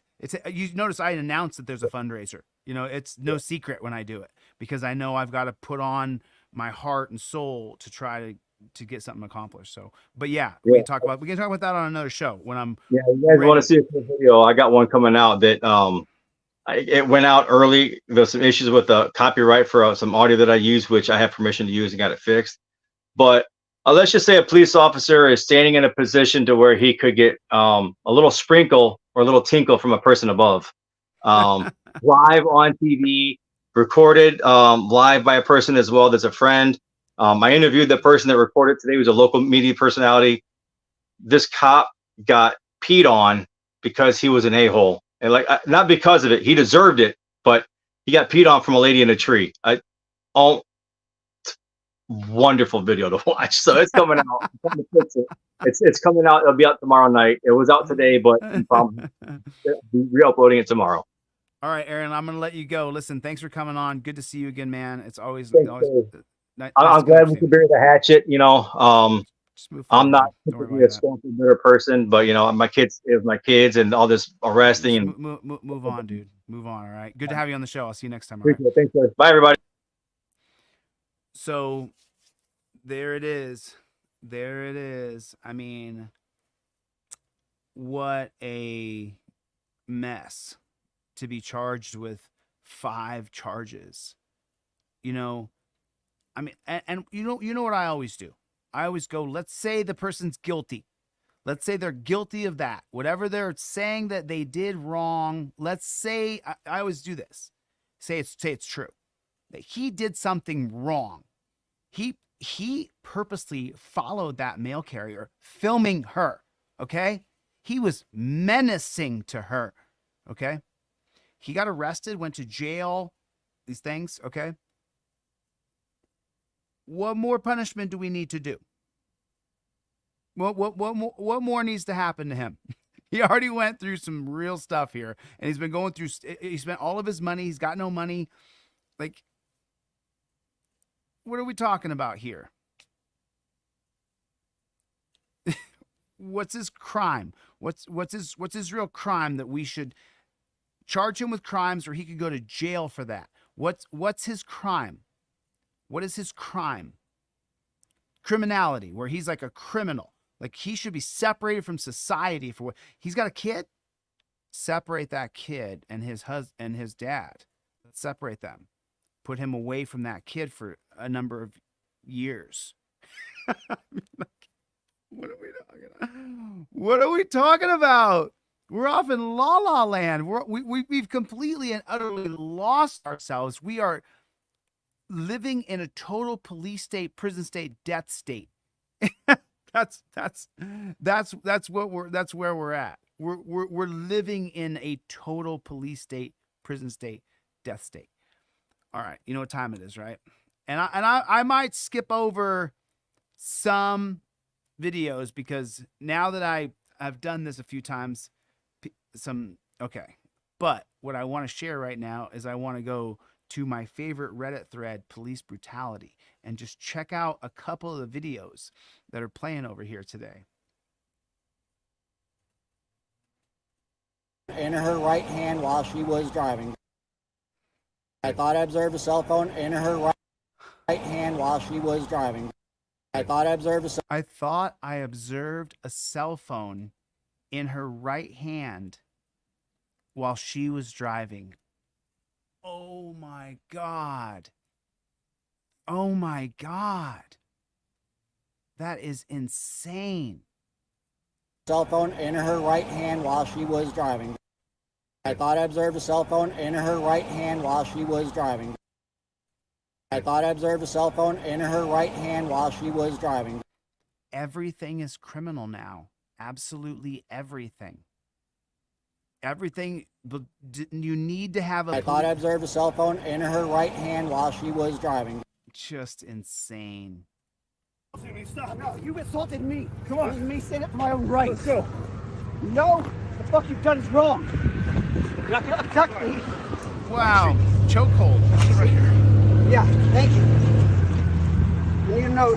What's he doing? Why? You're just gonna abduct me. You need to back up? 6 feet. 6 feet.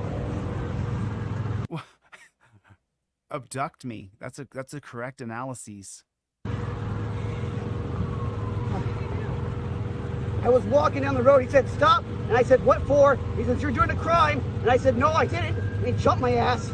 Now I'm here. I'm not laughing at him.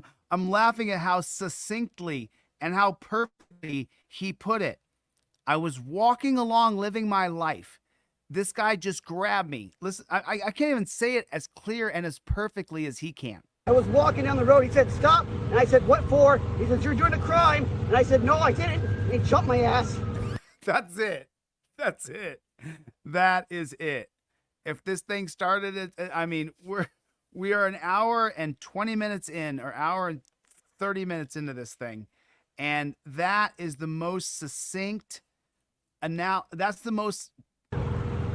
I was walking down the road. He said, stop. And I said, what for? He said, you're doing a crime. And I said, no, I didn't. And he jumped my ass. Now I'm here. That's it. Now I'm here. Oh, God. That's America. And he won't fucking tell the truth either. He hasn't said he's detained him under investigation anyway. Oh, my God. He's arrested at the same time. Sorry, talk to them. What's going on? We need to get him to my car. Okay. I'm here with you. All right. He still doesn't know for what. Let your legs out. No, you've arrested me unlawfully. Get your leg out. You've arrested me unlawfully. He's got his legs in the fence. Legs out, right? Get your legs out. For what reason? Look, you've arrested me unlawfully. No, you're out now before you arrest me. Nope. Take me to undisclosed location and then fucking take me apart. Take me on your goddamn vertical bullshit. Fuck off. I said nicely. Take my razor. What are you doing? You just cut me? I'm not gonna cut you, buddy. No, what are you doing? It's a pressure point. No, dude. I mean, if the COVID's on, I'm gonna apply pressure here. It's gonna hurt. Why are you trying to hurt me? Because you have to let go. Let go. Let go, man. You guys have to tell me Let go. what you're doing to me. Let go, man. It's 6 feet. It's 6 feet. Let go. Excuse me. Get back. Excuse me. Get back. It's 6 feet. They, Why? Excuse me. they gotta stop. Sir. They gotta stop the guy from filming that. He said, "I'm about to hurt you," and then immediately the cameraman got pushed out of the way. I have not done. You just cut me? I'm not going to cut you, buddy. No, what are you doing? It's a pressure point. No, dude. I'm going to use the Covid's on. I'm going to apply pressure here. It's going to hurt. Why are you trying to hurt me? Because you have to let go. Get ready. Let go, man. You guys On have cue. to tell me Let go. what you're doing to me. Let go, man. It's 6 feet. It's 6 feet. Let go. Excuse me. Get back. Excuse me. Get back. It's Back. 6 feet. Why? Excuse me. Get on the ground. Sir, I have not done anything wrong. Stay there. What's your badge number, officer? Badge number, officer. You're under arrest. Why? Because Excuse me. He's What? not. I'm so sorry. I'm so sorry. I'm so sorry. I'm so sorry. I'm sorry. Let me just go back to right here. What happens right here? I'm just so confused here. Officer. Badge number, officer. stay there. Okay. So he pushes him out. Get on the ground. Sir, I have not done anything wrong. Stay there. He pushes him on the ground and tells him to stay there. What's your badge number, officer? Badge number, officer. You're under arrest. Why? He did stay there. He just asked him his badge number. What the?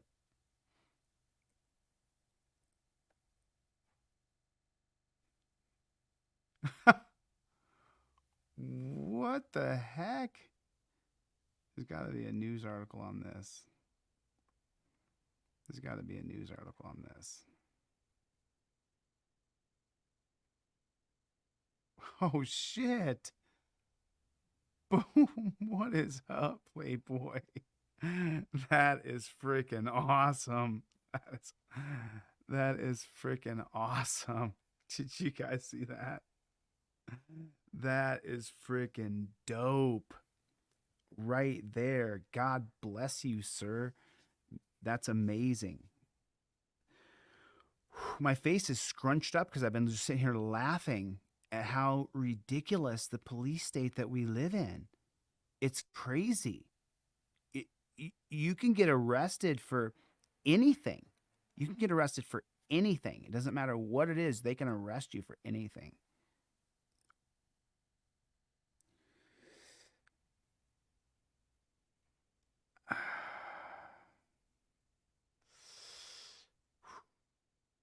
Man, pretty hardcore.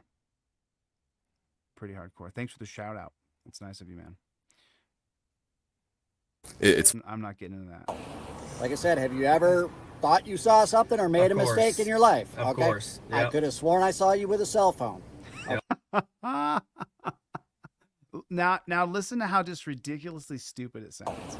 Like I said, have you ever thought you saw something or made a mistake in your life? Of course. I could have sworn I saw you with a cell phone.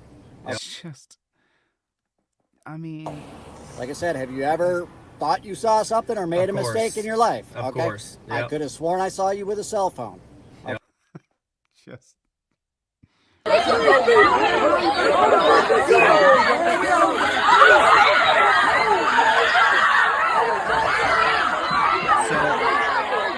I had read about this that there was a Mississippi band coach and he was playing his band and the cops told him to cease the band and he didn't, and so they shot him with a taser.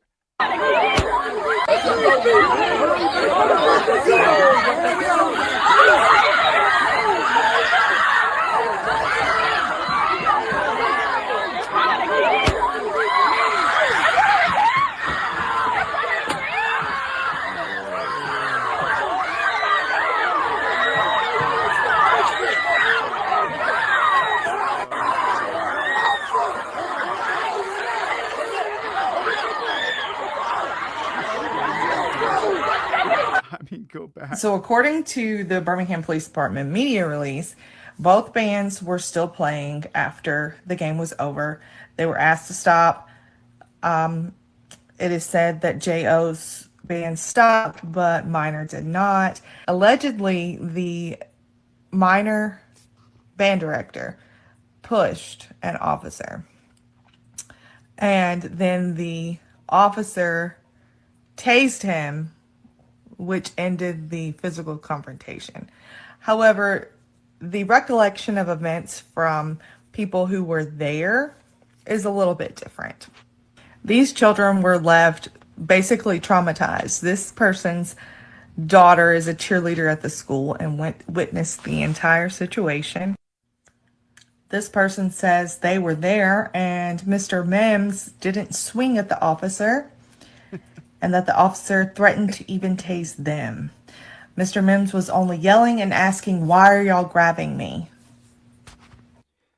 As you see here, this individual says they are a member of the band and that Mr. Mims did not swing on anyone.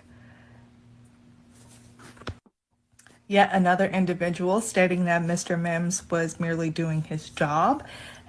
So it's like they have all these witnesses, but it doesn't seem to matter. And that pretty much anyone there could tell you the same. Not only did this occur, but they also turned the lights off on everyone that was remained in the stadium, causing parents and chaperones to have to keep up with children in the dark, cause children who have anxiety and panic and asthma attacks to experience those things due to the nature of BPD. I mean, let's go back and just watch him. Media release. The guy's just standing there, right? Like he's making no evasive maneuvers. Let me make sure. Is it open big for you guys? Let me see open big. So he's just standing there though, right? Like he's not making any moves. That's him. Might gotta kind of tilt your head sideways, but that's him right there. He's standing there. There's the copper with his back to us there. So he's just standing there. Let's make sure we can see he's not making any moves. They just tase him. They just shoot him with a taser.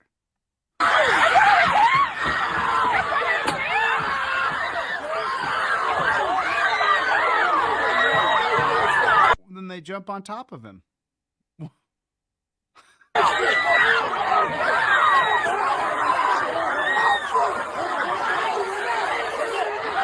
Okay. Okay. You don't want to end it this way. You don't want to end it this way, brother. I promise you. Whatever happened today, it can be fixed.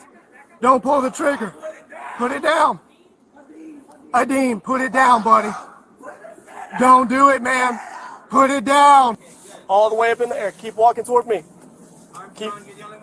Keep walking toward me. Hadim, come on, buddy. Don't retreat. Come back this way. Come toward me, man. Come toward me. My gun is only out because I don't know what you're going to do. When you get to over here, I'm going to have you, listen to me.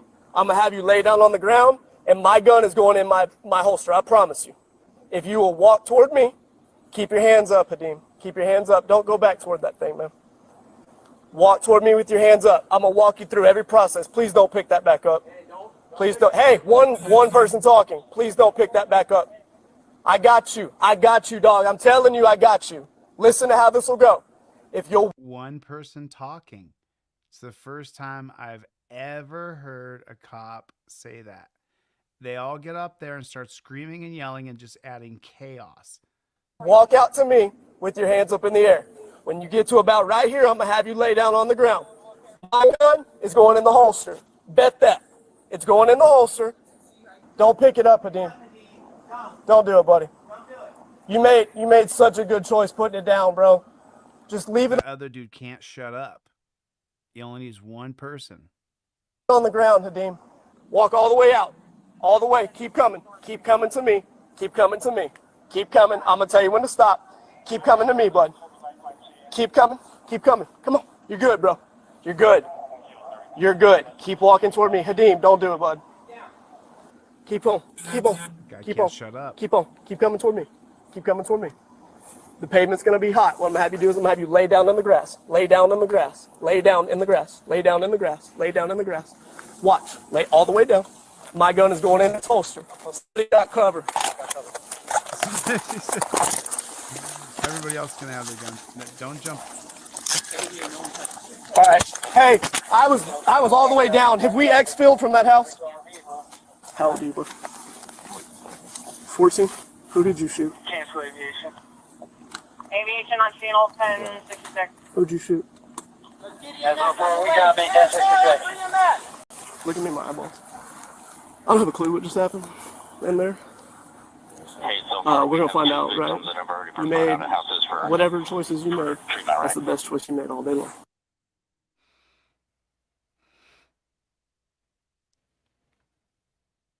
I already seen it.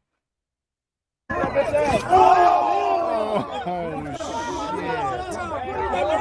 shit! What the? I've seen this before. What the hell? Oh, dude, what is wrong with that guy? Holy goodness, I've seen that before though. That's old. Cop threatens to charge dad's 11-year-old daughter with creating and distributing child if he wants an investigation into the predator who convinced her to take and send the photos. Oh, he's going to charge your daughter for creating bad pictures.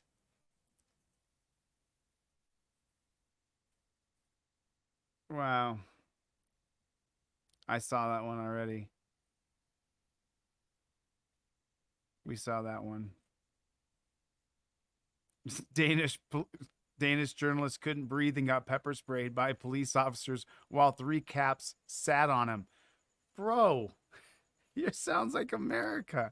It sounds just like America. I saw this one. Well, since this stream is already screwed, let's watch it. I'm going to record these.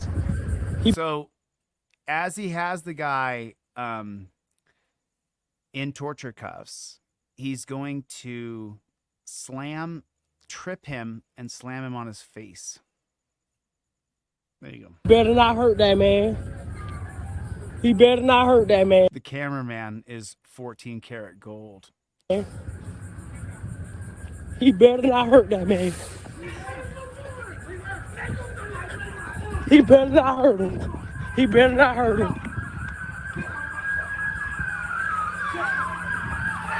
Oh, snap. There it is right there. That's the whole thing. You hear his head pop on the ground? Oh, God bless America. There it is right there. In a nutshell, everybody. There it is. It's encapsulated right there. Welcome to America. There it is. You just saw it. How do we do it here? They put you in torture cuffs, then they slam you on the side of your face. I have the headphones on because I got to have them on the headphones with this thing. And, dude, what? What? Did you hear his head? Did everybody hear his head? Ugh. Oh, goodness Lord. I mean, and then that jackboot thug pig stands over the top of him.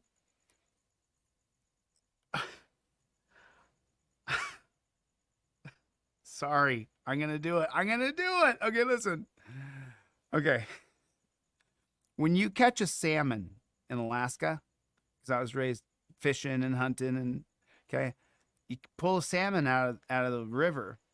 And when the salmon gets up on shore, that thing will start flopping. You whack it on the head, and it just flop, and the fish just flopping everywhere. You got to whack it on the head a couple times. You know, my uncle could whack it once, and it was dead. But you know, I'm a kid, so I have to whack it a few times to kill that fish, right? So this dude gets his melon bonked on the ground, and then I've seen this. He's going to have a real reaction to him getting his melon bonked on the ground.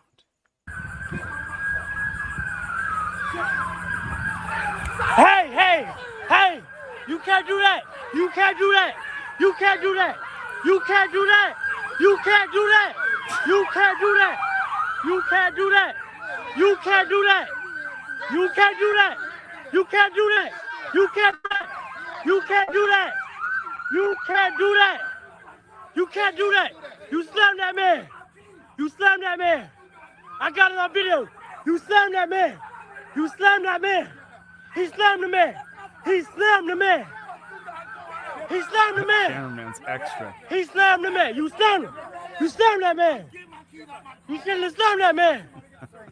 No, you slammed that man for no reason. You can't do that shit. And that shit's on video. It's on video. You slammed that man for shit. You slammed that man. And I'm getting this shit to the news. Y'all dirty. Y'all shit dirty for that. You ain't learned your lesson yet. Y'all crackers ain't learned your lesson. Okay, here's where he goes off about crackers. Listen to how many times he says crackers in the next 20 seconds, okay? This is classic.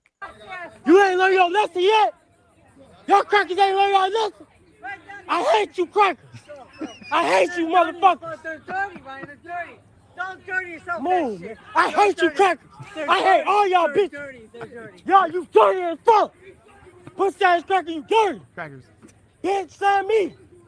Pussy ass bitch. They're dirty, Ryan. Don't dirty. Fuck that, man. I hate these crackers. I hate all you bitches. You slammed that man for shit.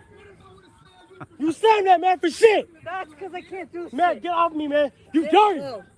Bitch, you dirty as fuck. I hate you pussy ass crackers. That's what they want, right? I hate y'all bitches. You know what they want. Y'all fucked my life up for 8 years. 8 years y'all fucked my life up. You know they're dirty. You know Y'all fucked my life up. You know they're dirty. I ain't do shit and y'all sent me in prison for 8 fucking years. You know they're dirty. Oh man, I didn't hear that the first time I watched because I was just so busy laughing. They said cracker so many times, but so that's why he hates cops so much. He went to prison for 8 years for something he didn't do. Yeah, get away, because there's Move. evidence. You slammed that man for shit. And I'm getting this to the They're news. dirty. You know Fort Lauderdale's dirty. You know they're dirty. Bitch, you dead. The news is on their side. They'll frame it like the guy was out of control. Ass wrong. Bitch, you gonna get yours with karma, bitch. Pussy ass cracker. Cracker. You gonna get yours with karma, boy. Okay. I enjoyed that. I thought it was hilarious. I thought it was absolutely hilarious.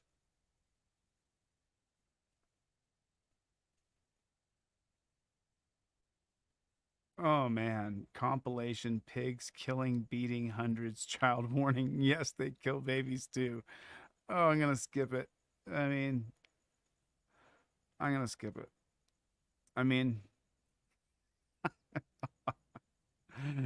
Let's pull the audience.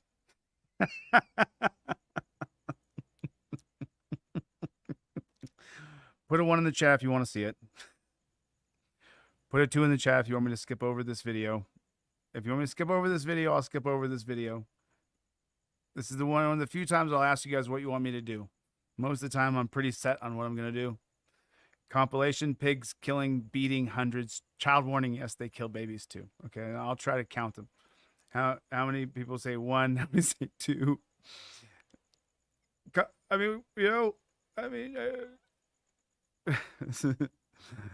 One or two, man. Just put 1 or 2. Too many words. There's too many numbers. I can't see them all because there's people from Facebook and there's people from Twitter, and so 1 or 2. 1 or 2. Most people want to see it. YouTube. Okay. We'll watch it. We will watch it. Let's watch it. All right. Here goes nothing.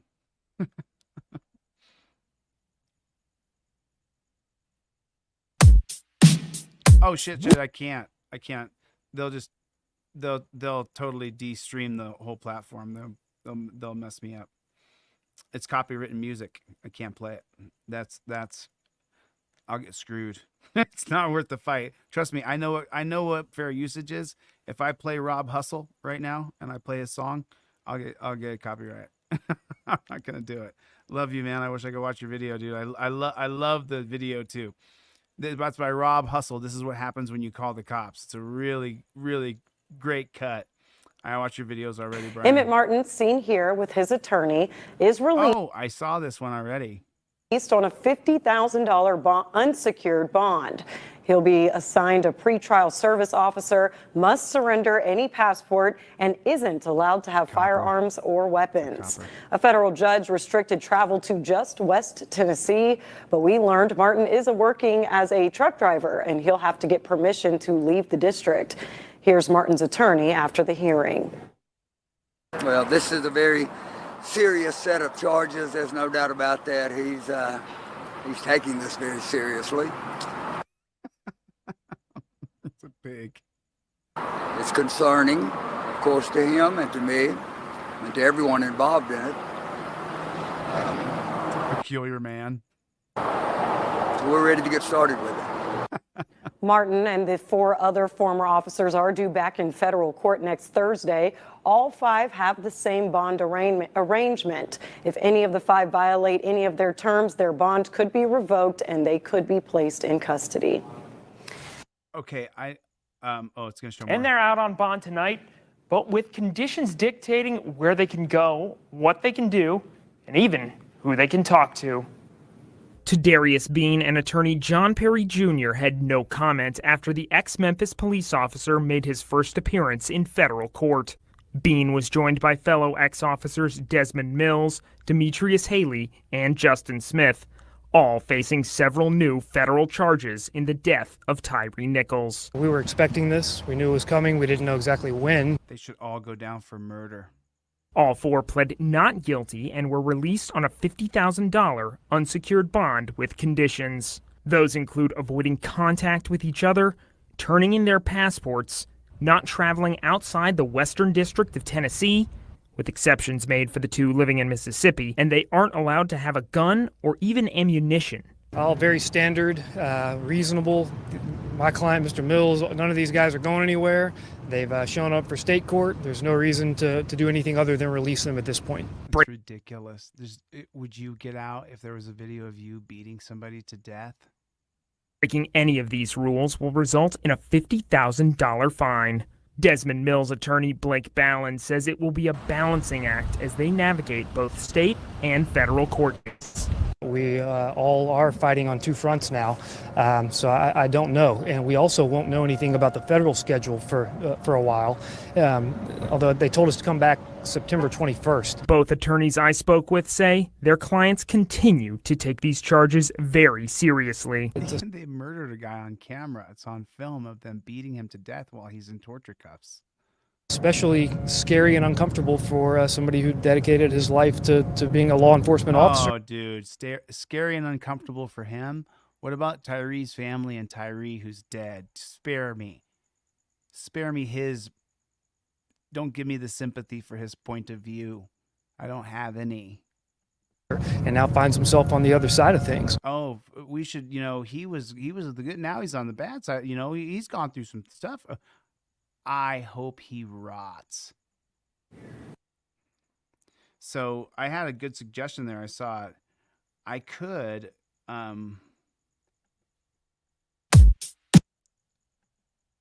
kill the volume on this. That was a good suggestion. I didn't see who said that, but my eyes did scan over the chat and I saw that someone said that. So let's play this without any. This is Rob Hustle. This is what happens when you call the cops. This shows just, oh God, oh man, ooh, kicked him right in the, oh God, oh man, oh damn. I guess this would dispel the myth that it's only a few bad apples. It's pretty much across America, whether you live in rural America or you live in urban America, whether you have family who are police or whether you don't have family who are police, whether you're pro-cop, whether you're anti-cop, it doesn't seem to matter. Once one of these guys loses their mind and wants to grab you and attack you and beat you, he just can. And there's nothing from stopping. I mean, they just talked about the Cash for Kids scandal out of Connecticut, I believe it was 2006 or 2002, something like that. where they sold kids into the prison system. But I mean, this is just a microcosm of what we see all the time. I mean, this is every video that you and I, oh man, that you guys and I have watched together. This is how the cops act in the United States of America. If you will not comply to what they want you to do, then there's absolutely no limit to what these guys can and will do to you. If they're given those weapons and they're given those things, then they're going to use those weapons and those things. If they tell the cops that they can tell you to lay on your belly, and then you say that you don't want to lay on your belly, then they can legally kill you. They can kill you. And there's no limit to what they can do to you because it's objectively reasonable on their part, on what they think. I mean, it's funny because the police who see this video that we're watching now, they'll say, oh, you know, this is just a bunch of clips of the bad apples. I mean, we could make 100 of these videos with all new clips, and there would be even more clips than that. That's how many clips of police there are. I mean, and the James Boyd killing, do you remember that? They go up on a mountainside where he has 2 little pocket knives and they execute him because he has these oh man, there's so many deaths that, oh man, I can't get into the deaths. It'll mess me up. But look at how they train these guys that we are the enemy, and you saw that with Takaya Young, the story we covered in the beginning of the show tonight, where they shot Takaya from 3 feet away through her windshield, right in the left breast, is what Aaron said. And so now you get to see a microcosm of it right here. This is just the worst of the worst of the worst. Totally horrifically bad. Look at this. Just horrible. Horrible. Ugh, just nasty. I mean, that was just, I don't know about you guys, but I was cringing. I was cringing the whole time we watched that. Oh my God, I'm gonna have to change this broadcast to for educational purposes only. Welcome to another demonetized stream. You asked for it, you got it. What are we talking about here? This is incredible. Like, that was tough to watch. I cringed the whole time. My stomach was just, oh, let yourself stretch out real quick. Oof, like that was, ooh, I was cringing that entire time. That was horrible to watch.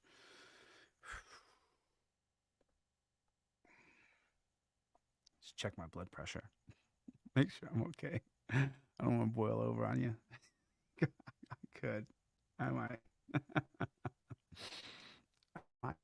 You know, I mean, this one right here, it says police gunned down an old man in a wheelchair. I mean, this stream is already demonetized. I guarantee you that. They're not going to monetize this after I showed the Rob Hustle video without any sound. For sure. So it's like, let's go all in. Let's go for it.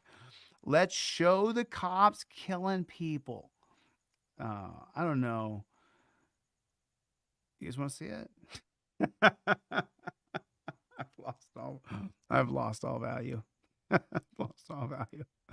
I have succumbed into murder porn, and it's horrible. It's horrible, and I haven't succumbed to it because I'm actively doing something to fight back against it. But this is horrible. I don't know. I don't know. I'm gonna pass. I'm gonna pass on this one because I already saw this. Oh, that's the murder one too. We already saw that one. Oh yeah. Did you see this one? Police went to the wrong house and fatally shot a man who opened the door with a gun, not knowing it was police. Have you guys seen this one? I saw this. Is about to be sued following a deadly shooting at the wrong house. It's just horrific. It's painful to watch. It continues to be painful to watch, and it's not going to get any better to watch. The family of Robert Dotson suing the city of Farmington and 3 of its officers after a deadly shooting at the wrong house. Legally, he was deprived of his life and liberty. His heirs were deprived of his love, affection, income. Tom Clark and Doug Perrin are 2 of the attorneys representing the Dotson family. It's not only the shooting death that forms the basis for this lawsuit, but also the absolute, how do I say this in a nice way, just the being at the wrong house, not responding to the press, and leaving a domestic violence call across the street unattended to while they shot Mr. Dotson in his own doorway. It happened on April 5th. Body camera video captures the 3 Farmington officers, Daniel Estrada, Dylan Goodluck, and Waylon Wasson, being dispatched to a domestic violence, except they respond to the wrong house. It might have been 4308. Is it 43? Did you hear how many gunshots there were? Did you hear how many gunshots? Listen to that again. Daniel Estrada, Dylan Goodluck, and Waylon Wasson being dispatched. Okay, listen to this. To a domestic violence, except they respond to the wrong house. It might have been 4308. Is it 43 or 5308? Yeah. Is it not 5308? That's what it said right there, right? No, this is 5305, isn't it? 5308 Valley View Avenue, had a confidence factor. Don't tell me I'm wrong, God. But by then, Mr. Dotson is at his door armed with a gun. There's not a loud or pronounced knocking or announcing. Mr. Dotson went downstairs. He got a pistol off of the refrigerator because he didn't know who was behind the door. And when he opened the door, all hell broke loose. At the time, the Farmington police God, chief. why? Tell the frickin' truth. At that time, the cop killed him. The lion lawyer. Because he didn't know who was behind the door. And when he opened the door, all hell broke loose. No. At the time, the Farmington police chief telling me this. Is it easy to get an address confused? You know, I think that it happens. I think that you can go to the wrong address sometimes. Yeah, that happens. You know what I'm saying? And if you have your Second Amendment right and you exercise it at your own front door, we will kill you. I can't tell you what happened in this case. You know, that They didn't announce they were police. He had no idea who was at the door. that really is something that the officer have to talk with the state police about. And so, It's going to go to the police of the police. The police. Okay. certainly, you know, the results of it are terrible. But I will tell you that we do go to But I will tell you that we, the wrong addresses from time to time. let me justify why we have jackboot thug pigs. All 3 officers are now back on the job. When the Dotsons pointed guns at and shot at police, our officers had no choice but to use deadly force to defend themselves. While this incident was tragic, our officers' actions were justified. Wait a second. Didn't say it came to the gun. When the Dotsons pointed guns at and shot at police. Wait a second. Am I confused here? Hold on a second. Let me. Did someone tell me in the chat? Did they ever say that they shot at? I didn't hear that part. And now it just is magically appearing. I didn't hear that he shot at the cops. He shot at the cops? Anybody in the chat? Anybody else hear that? I never heard that part. Lenny, I didn't hear that part. What did Lenny say? 2 mag dumps simultaneously are from the sides and 1 from the front.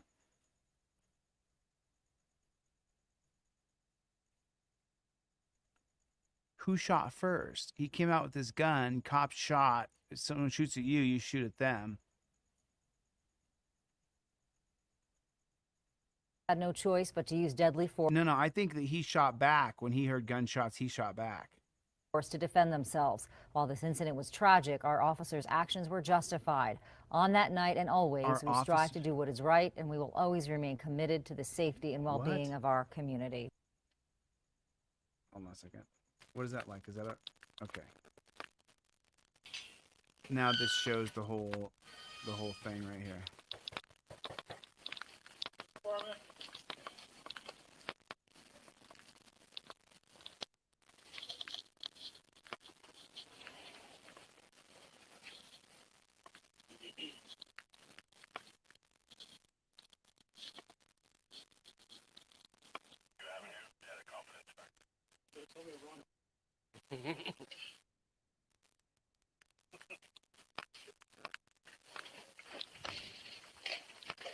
Hey, hey. Shots fired, shots fired. Yeah, you good? You good? Yeah, I'm good. Back up, back up. Check yourself, check yourself. I'm good. Good? What the? I mean, just insane. Check yourself. Hey, hey. Shots fired, shots fired. Okay, so he shot back.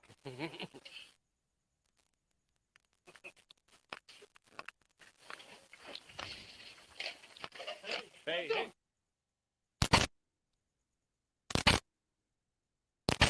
So there's shots being fired at him before he gets the gun all the way out.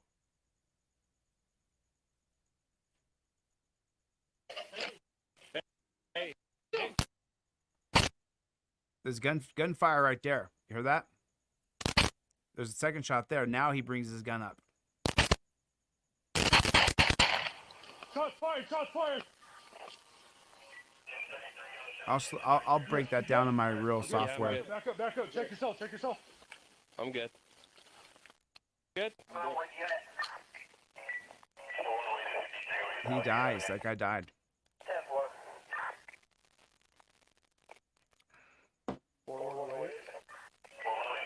All three are good. We're 10-4. We're going to back up a little bit. Back up, back up, back up. One down. Hey, he went down. Hey. I got you covered. Move. Moving. Just got you covered. Moving. Like, you just shot a guy half a dozen times. He's dying on the other side of the door. I haven't been to war. I've seen enough war movies, heard enough from war veterans. You just takes a little while, but then you die. He's dying on the other side of the door. You guys shot him 6 times. Moving. Please don't. Man!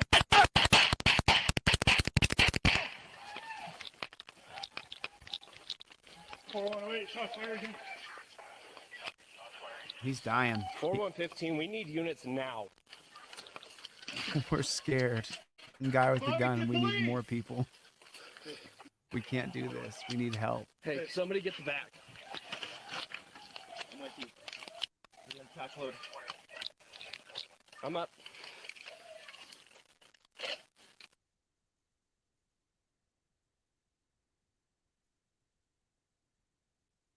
This is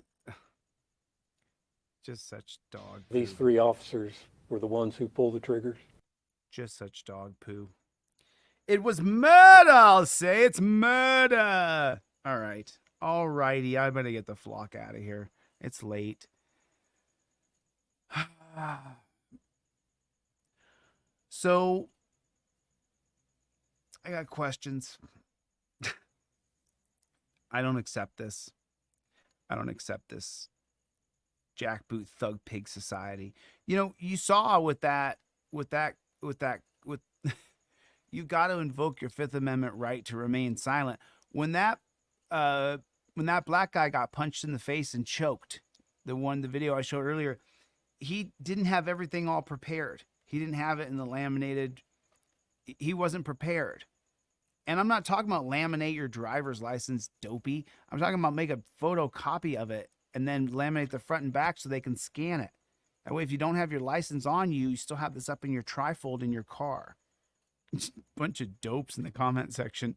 I don't think you can laminate your license. Of course, I'm not saying laminate your license. I'm saying take a photocopy of the front and back of it. You got to actually go to Kinko's or FedEx or the print shop near you. You got to spend 15 minutes and do this so that you always have it in case you forget your license, your registration, your proof of insurance, so that you don't have to stop filming to get your insurance card on your phone and then you're dead and you didn't have your license, registration, and proof of insurance put together. That's what matters. That's what you have to do. You have to get your license, registration, and proof of insurance on it. And then people also comment in the comment section like, hey, if you really wanted to be a scholar, you would tell them not to use their driver's license because it's unconstitutional. I agree with you. It is. I agree with you. Make sure you have your license, registration, and proof of insurance all put together on a laminated card, because what I've seen on video after video after video is people go to jail. It's not constitutional. I agree with the people who say it's not. Make sure you have your license, registration, and proof of insurance on a card so you don't go to jail. And then make sure you use your trifold and you invoke your Fifth Amendment right immediately, and you're filming the entire time. If you have your license, registration, and proof of insurance on a laminated card, then you're good. Everything you have to provide by law is in the slip right here. This goes in your trifold. After you give him this, you give him the trifold right in his face. I invoke my Fifth Amendment right to remain silent. That ends all questioning, or he's violating your rights. It's on camera. That's how it's done. I'm sorry. I wish there was no driver's license scam in the United States of America. It's a scam. We're absolutely free. Silent Auditor, what's up, buddy? We are absolutely free in this country. We should be able to travel freely without having to get a driver's license and pay to the DMV. But we're not, though. And I don't want to see you go to jail. I don't want to do a fundraiser for you to get you out of jail because you didn't listen. I'm sitting here explaining it. And the air conditioner just turned off. I'm sitting here explaining it to you. You get your license, registration, and proof of insurance on a freaking laminated card. I made mine a little bigger so I could hold it like this and show it to you guys. And of course, I'm not Brad Pitt either. In case you didn't know that, I'm not Brad Pitt. I'm not William Brad Pitt. That's not my driver's license. That doesn't mean this isn't an example of a photocopy of your driver's license that you stick in a laminated card. That's what that means. I'm showing it to you what it should look like. Your current registration, your current proof of insurance. You have it in a laminated card. You're not looking around the card. You're certainly not reaching. That's what I'm talking about. That's what I'm talking about. Because I don't want to cry over your story because you're dead. Because you're freaking dead. Because you know the cop's goal is to pull you over, arrest you, impound your car, and steal your money. You know what their goal is. There's nothing you're going to say that's going to change their goal today. They're not going to get up out of bed and go, you know what? I don't think I want to be an authoritarian jackboot thug pig today. You know that? I don't think I'm going to do that today. There's very few of them who do that. Very few. Most of them wake up and say, I can't wait to be a jackboot thug pig. I can't wait to impose my power. Hey, I'm talking over here. You don't be over here right now. There's an edit of a cop that someone sent me. It was like this one clip. And he's like, you don't go around here right now. And I was like, whoa, bro. Their job is to be a jackboot thug pig. That's 90%, 95, 98, 99. Because once you join the Death Star, you need to see some ID. If you were driving and they pull you over and you don't produce your identification, there is no limit to what can happen to you. There's no limit. If you don't have your identification in your car and you forgot your wallet, there's no limit to what can happen to you. So I don't give a damn if you think you know better. I think I know better. I think I do. I think I do. I think I know better than you. I do. I do. Because I have mine done like this. So that means I think that this is a damn fine idea. It puts my hands above the steering wheel so that I never have to reach down ever. Never. I never have to reach down. This is in my trifold. My phone is here. I don't have to try to find my registration in my glove box. It's right there. And if it's a big sheet, then it's a big sheet. Then laminate that bad chicken and get it in your visor with your trifold, because that stops the questioning. Once you've invoked your Fifth Amendment right, that pig can no longer question you.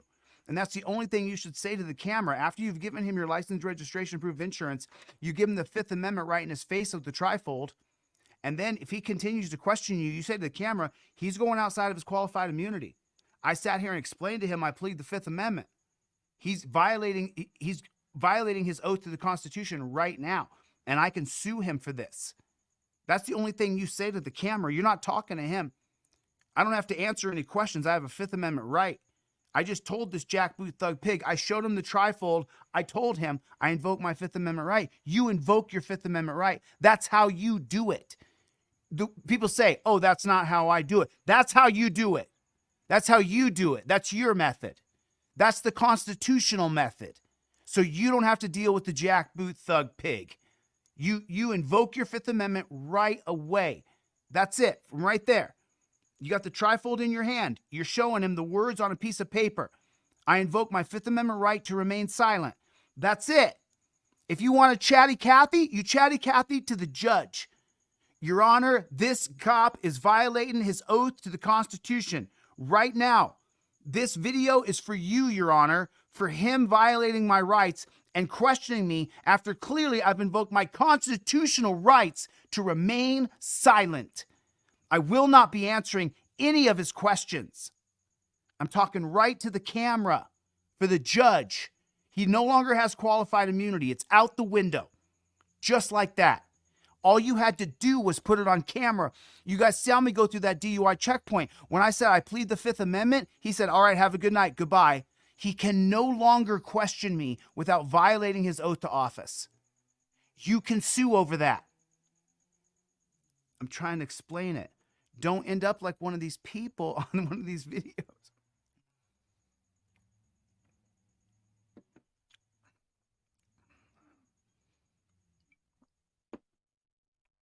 Don't end up like one of these people.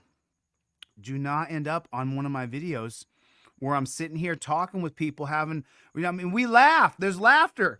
I mean, for me, it's more like cringe laughter. It's just like, oh my, I'm just, I have to not let my blood pressure explode. So it's just easier, I think. I don't know. It's just uncomfortable, I guess, to be honest. It's hard to watch. So it's easier to just laugh at the irony that we're, America, the freest country in the world, but this happens to people so many times every day in our country. And so all I can do as one human being to another human being is say, please get my trifold on deletelaws.com. It's $9. You print it at home. You have it on paper. You put your license, registration, proof of insurance up there inside of it.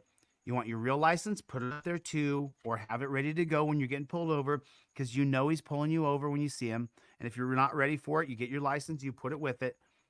If that's the thing, that's fine. Have your license ready to go. You're going to get pulled over. You're going to get pulled over. Put a 1 in the chat if you agree. You will be pulled over in America. There is a almost certainty that you'll get pulled over in this country. Why aren't you prepared? They're deathly prepared to pull you over at the most grave of consequences. They're ready to pull you over. Why don't you have my trifold in your car? If you don't have $9, I'll give it to you for free. What do I have to do to get you to participate in making sure that you're safe? Tell me what I have to do it, and I'll do that. You know how I always say, I don't ask people to tell me, what do you want me to do next? What do you want to see me do next? To get you to understand that the most powerful amendment is the Fifth Amendment. The most powerful amendment you have right now against these jackboot thug pigs is the Fifth Amendment. I'm trying to explain it to you. You cannot talk to these pigs. There's no reasoning with them. Their goal is to hurt you. Their goal is to arrest you. Their goal is to cost you money. Their goal is to make money for the system by you going through the dungeon. From the booking process to probation to all of it, to the lawyers, to the judges, they're all making money at your skin, at your expense. Plead the Fifth. Plead the Fifth. Plead the Fifth Amendment. Don't talk. Is that fair? Is that fair? Is that fair? I'm giving you gold here. I could sit and just continue to go on and on and on, that you have to get your God-blessed stuff ready to go. Of course, this isn't your real driver's license. I'm not Brad Pitt. I'm showing you how to do it. But when I got pulled over and I had a photocopy of my driver's license front and back, and I said, I'm sorry, I don't have my license on me, just to see what would happen, and he accepted it. It's on camera. I did it. I did it. He accepted it. He looked at it, said, that's fine. And then my registration and insurance was all ready to go. That was it. I now no longer have to talk. And that's what I'm trying to get you to do. The exact same thing that I did. You guys see me swashbuckle cops. You guys see me go in and whoop their booties and get some of them fired. They resign. I mean, come on, you guys have seen me do it. Like, you think I don't know a thing or two, maybe? I mean, you think I'm walking on water? I'm not Jesus. I'm not holy. I'm just a human being. But I do know the law, don't I? You guys see me swashbuckle the cops right to their face. And the cops that arrest me get sued. You've seen it. So you think I don't know a couple of things? I don't want to see you end up on one of my videos because you didn't invoke your Fifth Amendment right. You didn't use the tools you have available. You don't want to give me a dime? I'm okay with it. Print out. I plead the Fifth Amendment on a piece of paper. It's the same thing. Then it's on paper. Then the judge knows that you pled the Fifth. And now he can no longer question you. And it's on camera. It's on camera. I gave away my last trifold. I had almost a dozen. I had 10. I gave away my last one. I knew I would have this problem, but I wanted to give these guys my trifold. I was like, I met these 3 guys in the parking lot, and I had to give them my trifold. So, because I just can't, I have to just keep one here to talk to you guys with, and then I can't have any in my car. Because if I do, I'll give them away to people that I meet on the street. So, there it is, Jackboot Thug Pigs. There it is, Jackboot Thug Pigs. Jungle, what's going on? Jungle, Doug, Wando, Nicaldo, Lenny's lip. I needed more water. This entire broadcast, I needed more water.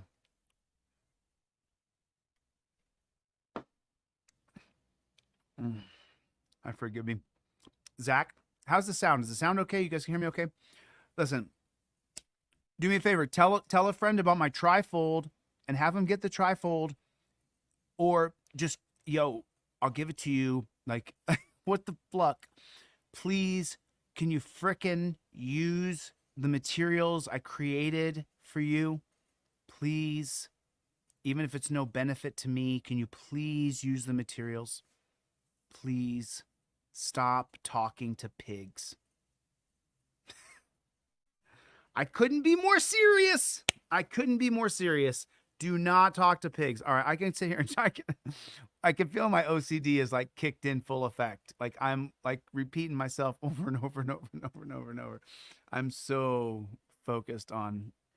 There's gonna be when I die, they're gonna be like, you know what? That was that Fifth Amendment guy, wasn't it? When I die, I'm gonna put a 5A on my tombstone. Okay, 5A. It's the most powerful amendment for our era.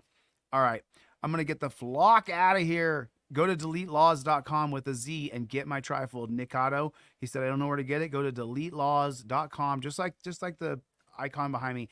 Deletelaws.com with a Z and get my freaking trifold. Put it in your car. Listen to me. Get your stuff lined up. My OCD's in effect. Get your stuff lined up. And in case you're black, you get a Denzel Washington one. Obviously, I'm not Denzel either. I'm going to get the flock out of here. Chevy! What's good? Did I see Ergo Desk right through here? I thought I saw Ergo in here earlier. What's going on, Avery? I can't wait to watch the Worlds tonight. Ooh, you see Dake lose to Sidakov? God bless it.